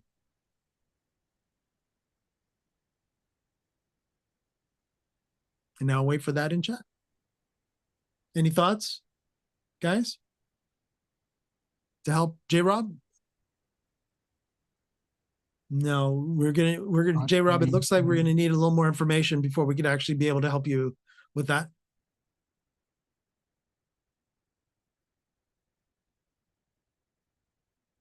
All right. Very cool. While we're waiting for J Rob to give us some additional info. Yeah, go ahead, Frank. He didn't say what operating system either, but I'm going to share my screen. Yeah. Over here. So if you go into the Zoom web portal, click on here, click on settings. Oh, where was it? It used to be in general. They moved it to, is it meetings and webinars? Display. So you see display. Single window, dual window should be turned on. There's also another setting, I don't know where they moved it to, where it wouldn't auto resize your windows. I don't know where that is anymore. Double check at the, Frank, do you have an advanced at the bottom? That page? No. There should be an advanced button at that bottom. On the right-hand side, is there an advanced button at the very bottom of that page? Yep, there's. There you go. You're right. Stop in there? incoming video, advanced video, optimize incoming quality, optimize video with use hardware. No, it's either somewhere else. There's one about keeping the same scale of windows and that sort of thing. I just don't know where they've moved it to. Okay. But If you wanna those are try- things I would try. But I'm still not sure about keeping the far side and the near side. Like you see both far side and near side in the gallery, or you pin people. So I don't know what he means by near side Yeah. and far side. Right. Yeah. What he's actually saying, he gave us an update. He says, near is me, far is them. Zoom, and he's using Zoom version 7. He said, I click dual, but it defaults back to single when I close menu, never displays to windows. Okay, so you have to go into your Zoom preferences and tell it that you want to use Zoom dual screen. First of all, is that enabled? So again, if I go over here and I share. Yeah, you're still sharing. Yeah, all right, so meetings and webinars. Yeah, at the top, Frank, if you want to get out of advance, you have to click that. Yeah, sorry, I forgot. There you go. Yeah. Display dual window. So is this radio button checked that you're using more than one window? Otherwise, it'll keep trying to combine everything, right? Right. Right. Yeah, that's exactly it too. So J Rob definitely, he says, yes, I'm clicking that menu selection. What I'm saying is it snaps back to single and won't hold the radio button on. Oh. Could that be, now again, this is a MacBook Air version 2020, Frank. I don't know if there's a minimum hardware, CPU, RAM, any kind of operating system requirements to use this functionality. I'd have to go look on the Zoom support site. What are the minimum requirements to use? I would Google Zoom support minimum requirements to use dual screen on a Mac and see if there's any system requirements. Right, because it is a 2020. Go ahead, Ray. Got a fundamental question, and pardon me, because working with people in the Zoom community, sometimes they don't tell you something that's very, very important, and there's something that you haven't specifically told us. Do you have two different monitors attached to your system? The dual monitor thing is, allows you to have two monitors and only put certain things on one monitor and certain things on the other monitor. And if you're trying to get two windows but on one monitor, this is not the feature that actually does that. They have done some things in terms of pop-outs of certain functionality. That if you want to take the gallery view while there's a screen share going on, there's a couple of different settings in that upper right-hand corner that you should experiment with that will cause the gallery view to come out as opposed to be docked in and attached. That might work for you if you're trying to get multiple windows on one screen. That dual screen mode is literally for two monitors, and Yeah, and Roland was making a comment on Windows already. We would have to be at a certain CPU or higher. And J Rob did come back and said, yes, I have a laptop screen and also a second screen connected via USB to HDMI. So a quick Google AI search says to use Zoom's dual monitor mode on a Mac, you need a Mac OS of 10.15 or later. A computer with dual displays properly configured and at least 4 Mbps download speed. Hardware. A Mac supporting 2 physical monitors, so you have that. Operating system, you got to have Catalina or higher, which is 1015. If you're not on 1015 or higher, you're not going to be able to use that. Zoom also has to have ensure Zoom has screen recording permissions in your system settings, privacy, and security, so that you can share your screens, bandwidth, and then the rest of the article is what I showed, which is go into that, into your profile, into settings, and then turn it on in there, which I think he said he did. Yeah. You can also, there's a keyboard shortcut, which is Command Shift 0, or wait, Command Shift D, it looks like. And I'll put a support link in the chat to the article, and maybe you can paste that into Google Chat or YouTube Chat. I can momentarily. Yeah. Here you go, So- J. Rob. There's, oh yeah, that's actually, unfortunately, a little too long of a link. Sorry, that's what it gave me. I know, that's fine. The only other thing I can think of is something like in your Mac, like Mission Control or something, but I don't know why that would interfere with the radio button. Like, that doesn't make any sense to me. Yeah, and J. Rob actually came back and he said that thanks. That's what I'm guessing that, and I'm assuming he's talking about. His okay. OS version? Yeah, I think he's worried about it being the OS version now because it is a 2020. Yeah, so 10.15 or higher. So if you're on 10.14, I don't think it'll work, right? Yeah. Again, it's one of the, and you said the name was again, Frank? Catalina is the name of the Catalina. operating system. So this brings up an interesting topic I've been dealing with at work this week, which is Apple has an event every summer for developers called the Worldwide Developers Conference. And a lot of the public watches it too, because you get lots of hints about what the next operating features are going to be, and maybe you'll get some hints about new functionality or new hardware or whatever, but it's mostly for developers, right? It's not geared towards the public. But anyways, Apple has a technology called Rosetta. It's actually Rosetta 2, which allows basically apps that were written for Intel-based CPUs to run on M series processors. With me so far? Yep. Okay, so they said they're going to sunset Rosetta 2 in OS 28, which I think is next year. Not this year. I think this year's 27 in September, and then next year will be 28. And I'm just wondering, what's that going to mean for people who use... I don't know if Zoom relies on Rosetta for Intel users, but if it does, I know like one of the apps I administer at work it relies on Rosetta 2, and we're trying to find out from the company that makes the platform, are all our Intel users going to be out of luck in a year from now? Like, I know an Intel CPU is still old, but a lot of people can't afford brand new computers, right? So what does that mean for applications that require Rosetta 2 to run? Are they going to be able to? Like, so I don't know. I don't know what the context for Zoom will be, because Zoom has that lifecycle quarterly policy where you have to be within 9 months of the latest release. So what does that mean for Intel users starting next year? Will Zoom run on Intel's?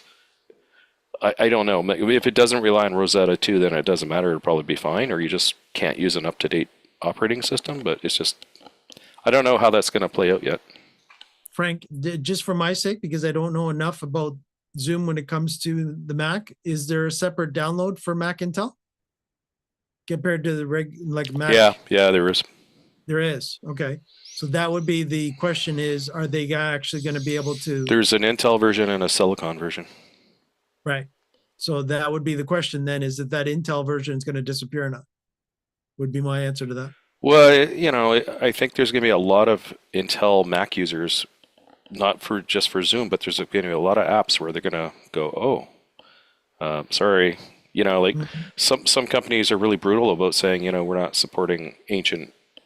And I'm not saying Intel's ancient, but I mean, there's a cutoff. Like one of the biggest problems with Windows was they had to support so many legacy devices and operating systems and different hardware from, so they got kind of bloated because it needed so many drivers, right? Whereas Apple can say, we're dropping support for anything below whatever, right? And it's one product line, right? Yeah, where again, normally they do usually do that at the OS level, but now they're starting to contemplate doing that at the hardware level is what I'm hearing. Yeah, I don't know how this is going to impact Zoom. Like, it's still a year and a half away, or a year more, at least a year away, but I haven't heard anyone else talking about it. Right. So putting my developer hat on for a few seconds. So if I'm still able to compile the client for an Intel based Mac, then cool. But if what I'm compiling that Intel Mac to be using that isn't understood anymore. Well, it also has to do with what operating system you're running too, right? So Yeah. how far will they, like, I don't even know, will the newest OS next year for Apple run on Intel? Probably, but they're dropping Rosetta 2, so I don't know how that's going to play out, right? I need someone smarter than about CPU architecture and operating systems to explain it to me. Yeah.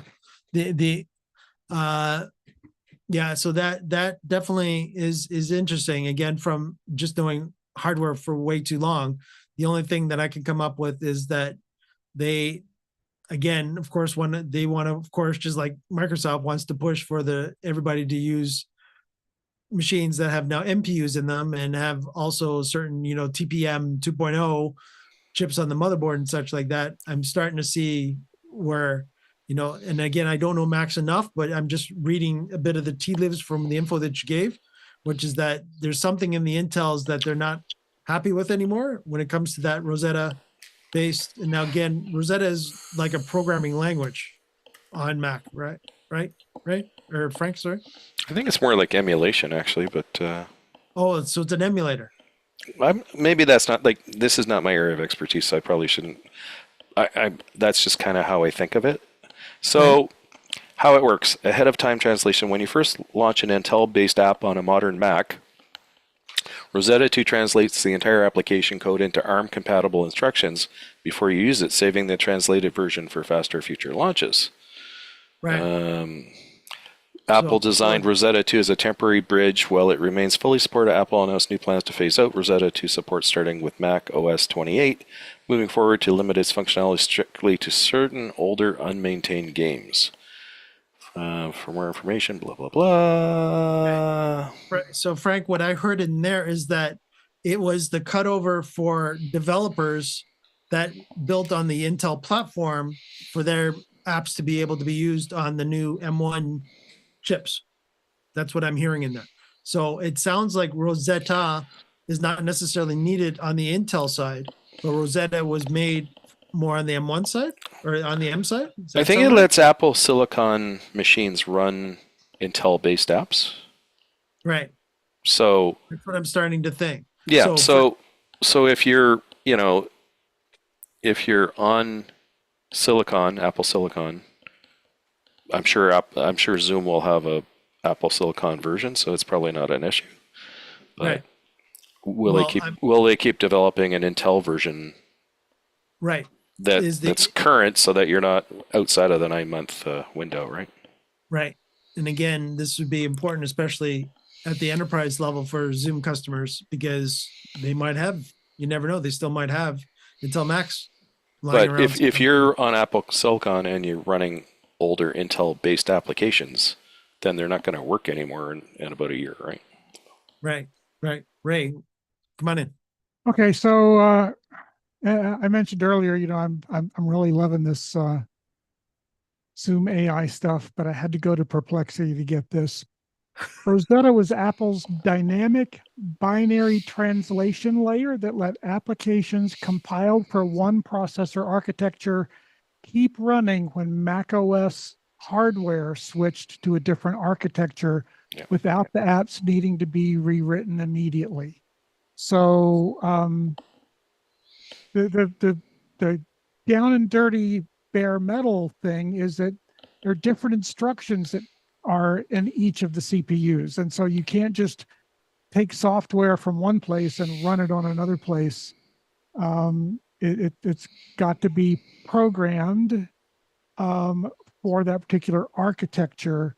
And by that, I mean, it's possible, has always been possible, to write a computer program in a specific language, and the compiler would compile that into an executable depending on the architecture you are going to run it on.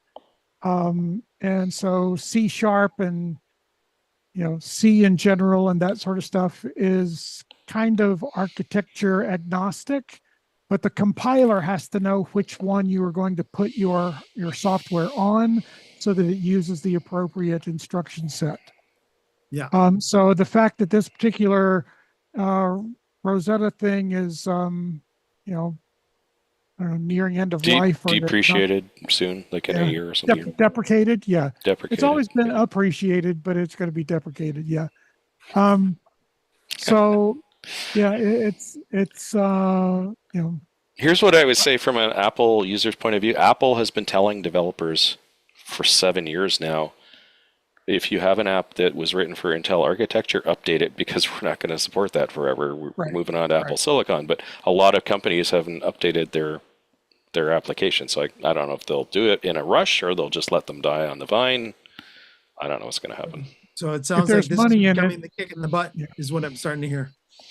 Yeah, if there's money in it, they'll do it. If there's no money in it, they'll move on. And I guess for users, really, like if you have an application you really depend on and your developer won't update it to support Apple Silicon, keep that legacy Mac going as long as you can. Yeah. I'll be right back. Yeah, very cool. All right, Tatiana actually has another question for us. What is the best way to pop out gallery view in Zoom so I can place it on a separate screen, but keep main Zoom window and menus on my main screen? And she's running a Mac. I never do that. Pop out the gallery? Can you even pop out the gallery? Let me look. That is actually a good question. Can you pop out the gallery? I know you can pop out the other stuff like the chat and the things like that. I don't know that you can pop out the gallery. No, the only thing that I'm thinking, Tatiana, again, tell us a little more, Tatiana, please. I know you use Ecamm, so I'm hoping Ecamm's not involved in this question. You can pop out participants. You can pop out chat. I think maybe she's coming at it from the other way around. You have to pop out all the other stuff and leave the gallery where it normally lives, I think. Right. Yeah, I think that, that would, it sounds like yes. If that's where you're going with that, Tatiana, that might be the answer to that. And I know Johnny's going to have a question for us here momentarily, or possibly answer to that. But can you replicate the gallery on two screens at the same time? Normally, no. One gallery only. Right. So, I'm on a dual screen situation on Mac right now, and I've got the gallery on one side, and then I've got the other window open where whoever's last spoken, which isn't me, shows up on the other one, unless a screen share happens, and then that happens on my second screen, right? Okay. I think you can pin to a second screen, and the gallery would be on your primary screen. But the way she phrased the question is just kind of like, can I pop out the gallery? Like, I don't think you can pop out the gallery. You can? How do you do it? Yes, you can. Okay, good. Okay, let me know how. The way you do it is, I've got a 3-screen set up here just to make things more complicated. So because she wants the buttons to be on her main screen, that's what she's trying to hold back, so the buttons don't follow the gallery and off somewhere else. So if you go full screen with your view, which I never do. Well, let's go backwards. So you have your view with your speaker view, and you have your list of people across the top, all the other speakers. If you then go full screen, that list of speakers becomes a separate box, which you can then pick up and you can put anywhere you like. You can move it to another screen, anywhere you like. And that box can either have everybody in a box format, can everybody in a column format, can just have the active speaker, I think it is, or it can disappear. So I'm in full screen, which I never do. This is really weird. It's on my primary monitor. Now I'm looking at the view panel, speaker gallery, dynamic gallery. I'm still not certain where I would pop out the gallery. Well, there might be a little terminology bit here, and there is that film strip view of just the people that are available that has a couple of icons at the top. If you click one of those, you get a pseudo gallery that you can take over to any other monitor and stretch it. Yeah, you're but right. What you're able to do in dual screen mode is to actually put the gallery on your second monitor and actually get gallery view out of it and have your single. Oh, I've never done this. I just did what you said. This is so cool. Yeah. Okay. Yeah, and I learned something. You end up with three. You end up with three, Frank, because you end Yeah. up with your first screen, your second screen, and this pop out thing is like a gallery that you can have in third place. Great question, because I never use my Zoom in full screen. I like to be able to see my Mac menu bar, so I never do this. So this is neat, but I can't stand it, so I'm going back to regular, not full screen. I like to see all my menu bars at the top of the screen. Anyways, that was neat. What a great question.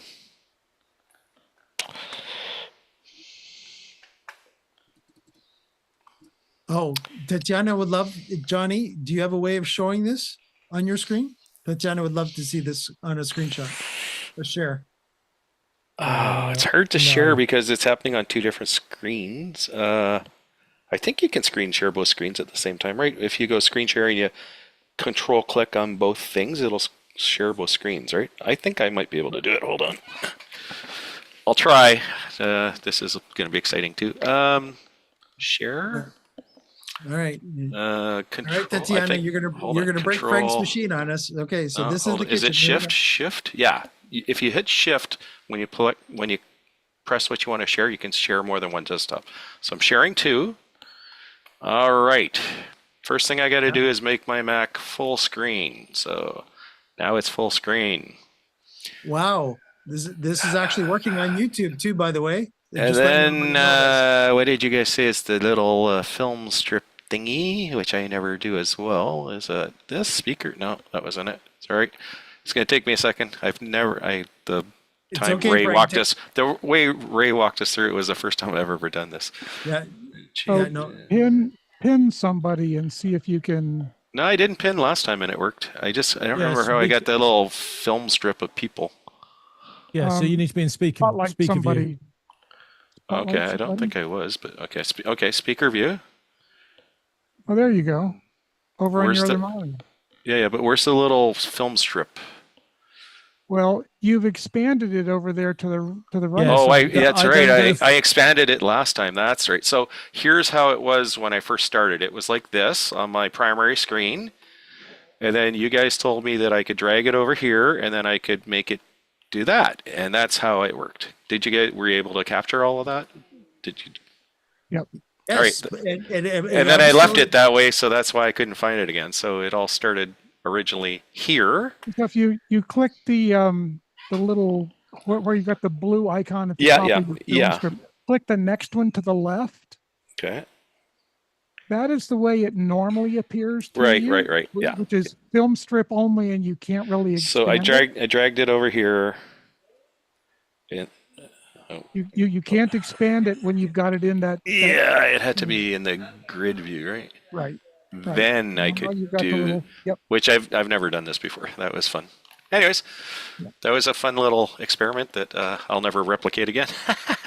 I don't like full screen mode on my Mac. It's just a personal thing. I'm going to stop sharing. Sorry. Yeah, no, go right ahead. Because now I'm in shock that you were actually able to share two screens on YouTube. Yeah, that's been around for 6 months at least, if not longer. If you on a Mac, if you shift click, when you go to do the screen share, and you know where it says pick your screen, if you hold the shift button down, you can pick more than one screen at the same time. No, okay, fine. I don't know if it works on Windows. I know it works on Mac. No. But again, what's more important to me is that usually when people share and there's multiple people sharing, it actually go into multiple tabs. That went into one tab, and we saw it on YouTube. Anyways, that was fun. I felt clumsy, but it was fun. Am I the only one in shock because of the fact that I actually saw the dual share on? I guess I'm the only one in shock. The rest of my community guys are going, Mike, this is normal. I'm going. Okay. I've been using, like, except for when Zoom forces you to change a little bit, I've been basically using Zoom for like 8 years the same way. I always use it, not full screen. I always have my layout exactly the way I like the participants at the top, the chat at the bottom. Like, we're all idiosyncratic that way, right? Yeah. Go ahead, Ray. This is interesting. So I've got 4 screens in a 2x2 matrix, and I click there's a little advice thing on the share window that says hold control to click multiple things. And so I picked the two windows that I wanted to show. And it happens to be my lower left and my upper right. And so what you're actually seeing is the 2x2 matrix, and the other two windows are just not being shown. So that's actually cool. I'm going to go back. Let's see here. Share. See how much I can mess with this. Oh, no. Up here. Share. New share. Yeah, we're seeing you doing that on the Oh, bottom, you are? bottom screen. Well, cool. On the All right. bottom, Well, on the I bottom hope- left screen, we're Yes. seeing that. Yeah. Oh, shit. Yep. All right. I'm going to have to end up stopping the share, I think. And can Yeah. Oh, okay. Yeah, you stop the share. I go into share? One. Oh, it says hold control to select two desktops. So I can only pick two. You cannot pick a third. So, okay, that kind of yeah, okay, can't do more than two of those screens at a time. But it was interesting to me. Frank's had the two side by side, and mine were the two the way that was done. Yeah, It's probably because, are you on Windows or Mac? Windows. Yeah. You know how you go into Windows and you say, this is my primary monitor, this is my secondary monitor. Maybe the ones that shared were your primary and secondary, even though they're not configured physically in that arrangement. Yeah, let's see how this works. Oh, now Okay. that was kind of interesting. Now you're That's side by because side. I actually have the lower left and the lower right. And so yeah, I've got the mic on the one side, and this panel over here, which I can move around and expand as well. What you can't do here is click a maximize button and make it full screen. You have to actually physically drag it. This is such a great feature from Zoom, though. Imagine you're sharing like a PowerPoint on one screen and a spreadsheet on the other, or something, process details on one screen. Like, it's nice that you can show the audience both things at the same time, right? Yeah. Instead of going back and forth, right? What again, I'll say this to my champions, is that YouTube is seeing what you guys are sharing properly, though, too. Yeah, that's cool. Which I don't think used to happen. Am I wrong? I don't know. It's just a screen share. It's just a multi-screen share. It's not a person and a screen share. It's one combined screen share. And so the screen share engine says, what is the upper right and left or two opposite corner pixels? And let me just send out that rectangle. So if you've got two screens side by side, it sends that one. And in my case, where I had a lower left and an upper right, it pulled that entire canvas in and just showed the two that it wanted to show. Okay. Cool. I mean, very cool. I can show, let me try one more. I'm going to do the lower left and upper left. That one. And which one is the upper left? That's my vMix. All right, going once. It's thinking. There we go, top and bottom. All right. So we're 9x16 now. In a variation of. Yeah, I'm not even sure it's 9x16. It's just kind of weird. True, but yeah, it's definitely it's interesting. You know what it is? It's 18x16 because the 16 is still constant. You got two 9s stacked on each other. Right. Yep, that makes sense. Yeah. Who knew? Well, we all learned something today. I learned that you could make the gallery pop out. Mike learned you can dual screen share at the same time. Yeah, as long as whatever you're sharing stayed within the one tab, that YouTube was happy with it. So that meant that it actually went out. Because usually we've had different variations of, if we've had 2 or 3 people that shared, it would only pick the first share. It wouldn't do all 3. It wouldn't do the other tabs on YouTube. So that's why I was like, That's why my chin almost dropped when Frank said, "Oh yeah, let me do these two screens." I'm like, I was expecting 2 tabs, and sure enough, it was all within one tab. And I looked at YouTube and went, "Sure, Frank, keep going." It was perfectly showing you what was exactly what's up. Oh, that's why we all come here to learn from each other, right? I didn't know you could pop out the gallery, so. Yeah, that was way cool. Way cool. All right.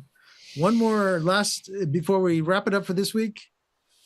If anybody has any further questions, Tatiana had some awesome ones. Frank said so.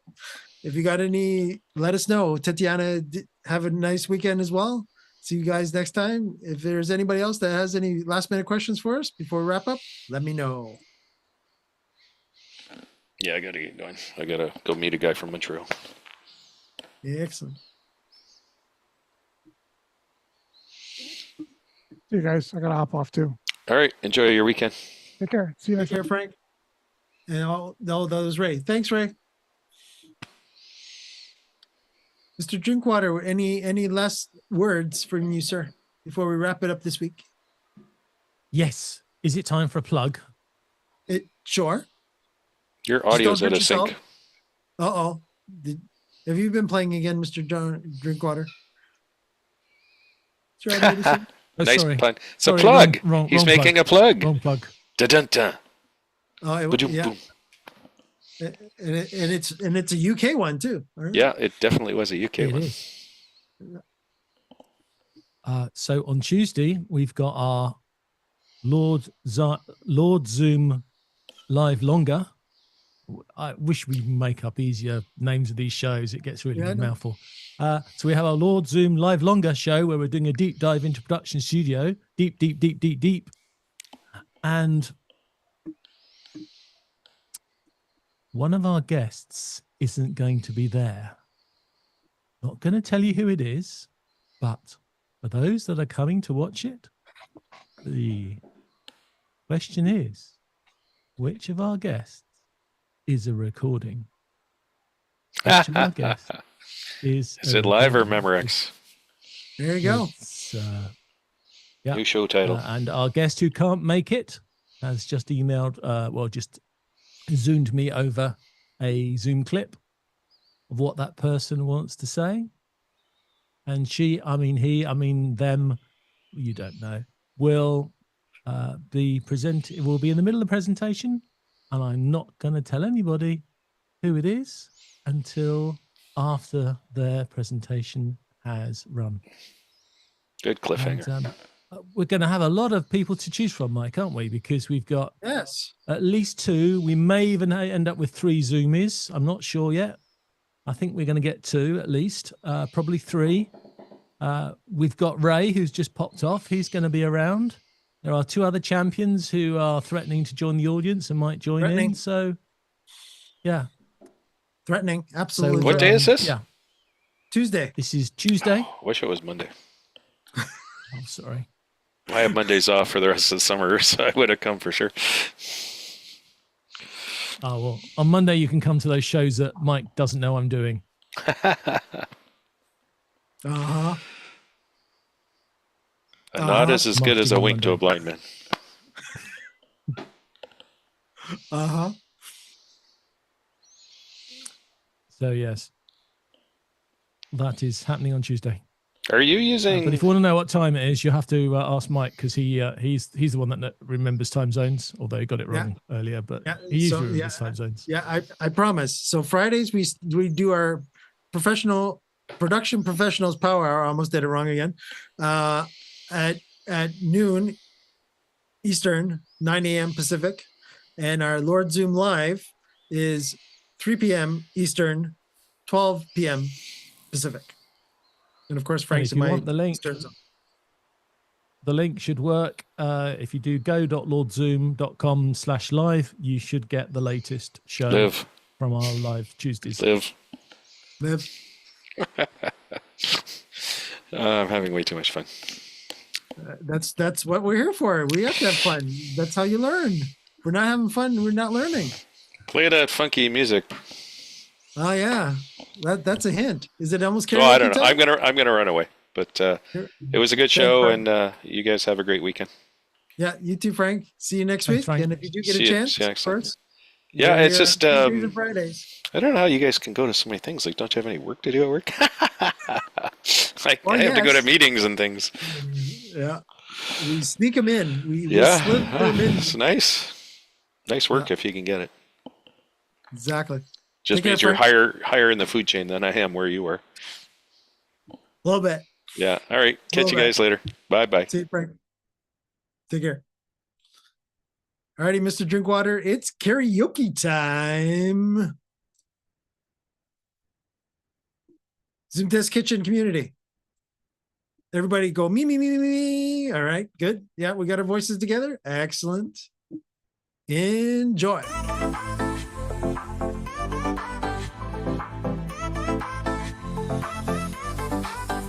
Welcome to the Zoom Test Kitchen where the magic happens live. Every Friday we're on air testing tech to thrive. From screen share to breakout rooms, we push Zoom to its max. So sit back, relax, and let's see what's in our tech hacks. Zooming in, we're testing it all. Live on YouTube each week. From audio to video, no feature we won't tweak. We're the Zoom Test Kitchen crew, here to innovate. Join the fun, learn the tech, don't be late. We'll dive into the settings, explore every single tab. Make sure your mic is clear, your camera not a drab. We'll show you how to host like a pro, manage like a king. With Zoom Test Kitchen, you'll be zooming with a zing. Zooming in, we're testing it all. Live on YouTube each week. From audio to video, no feature we won't tweak. We're the Zoom Test Kitchen crew, here to innovate. Join the fun, learn the tech, don't be late. Whether you're new to Zoom or an expert in disguise, we've got tips and tricks, we'll open up your eyes. From polls to quizzes, we test functionalities. Join us live, see what Zoom does with these. So if your meetings lag or you can't share your screen, or if your audio echoes like you're stuck in between, we've got solutions, we'll show you how it's done. Zoom Test Kitchen, where Zoom fun has begun. Zooming in, we're testing it all. Live on YouTube each week. From audio to video, no feature we won't tweak. We're the Zoom Test Kitchen crew, here to innovate. Join the fun, learn the tech, don't be late. So tune in, don't miss out on this tech fest we lead. Every Friday, Zoom Test Kitchen, where you'll succeed. We'll make your Zoom meeting smooth, keep the tech in check. In the Zoom Test Kitchen, we've got your back. No wreck.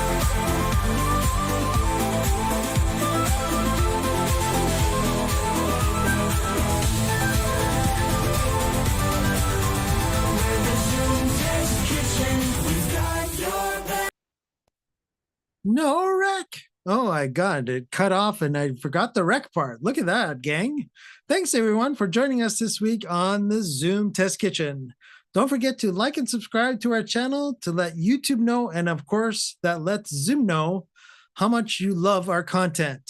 Don't forget, as I was talking to Frank earlier, that we do multiple shows, John and I, Tuesdays, Fridays, and of course, the Zoom Test Kitchen is here every Friday at 3 p.m. Eastern, 12 p.m. Pacific, and you'll never know what we're going to be up to next week. And bring those questions that might come up this week.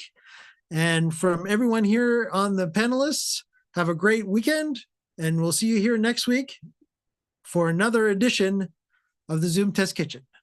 Take care, YouTube, as we are off to the Zoom Test Lounge.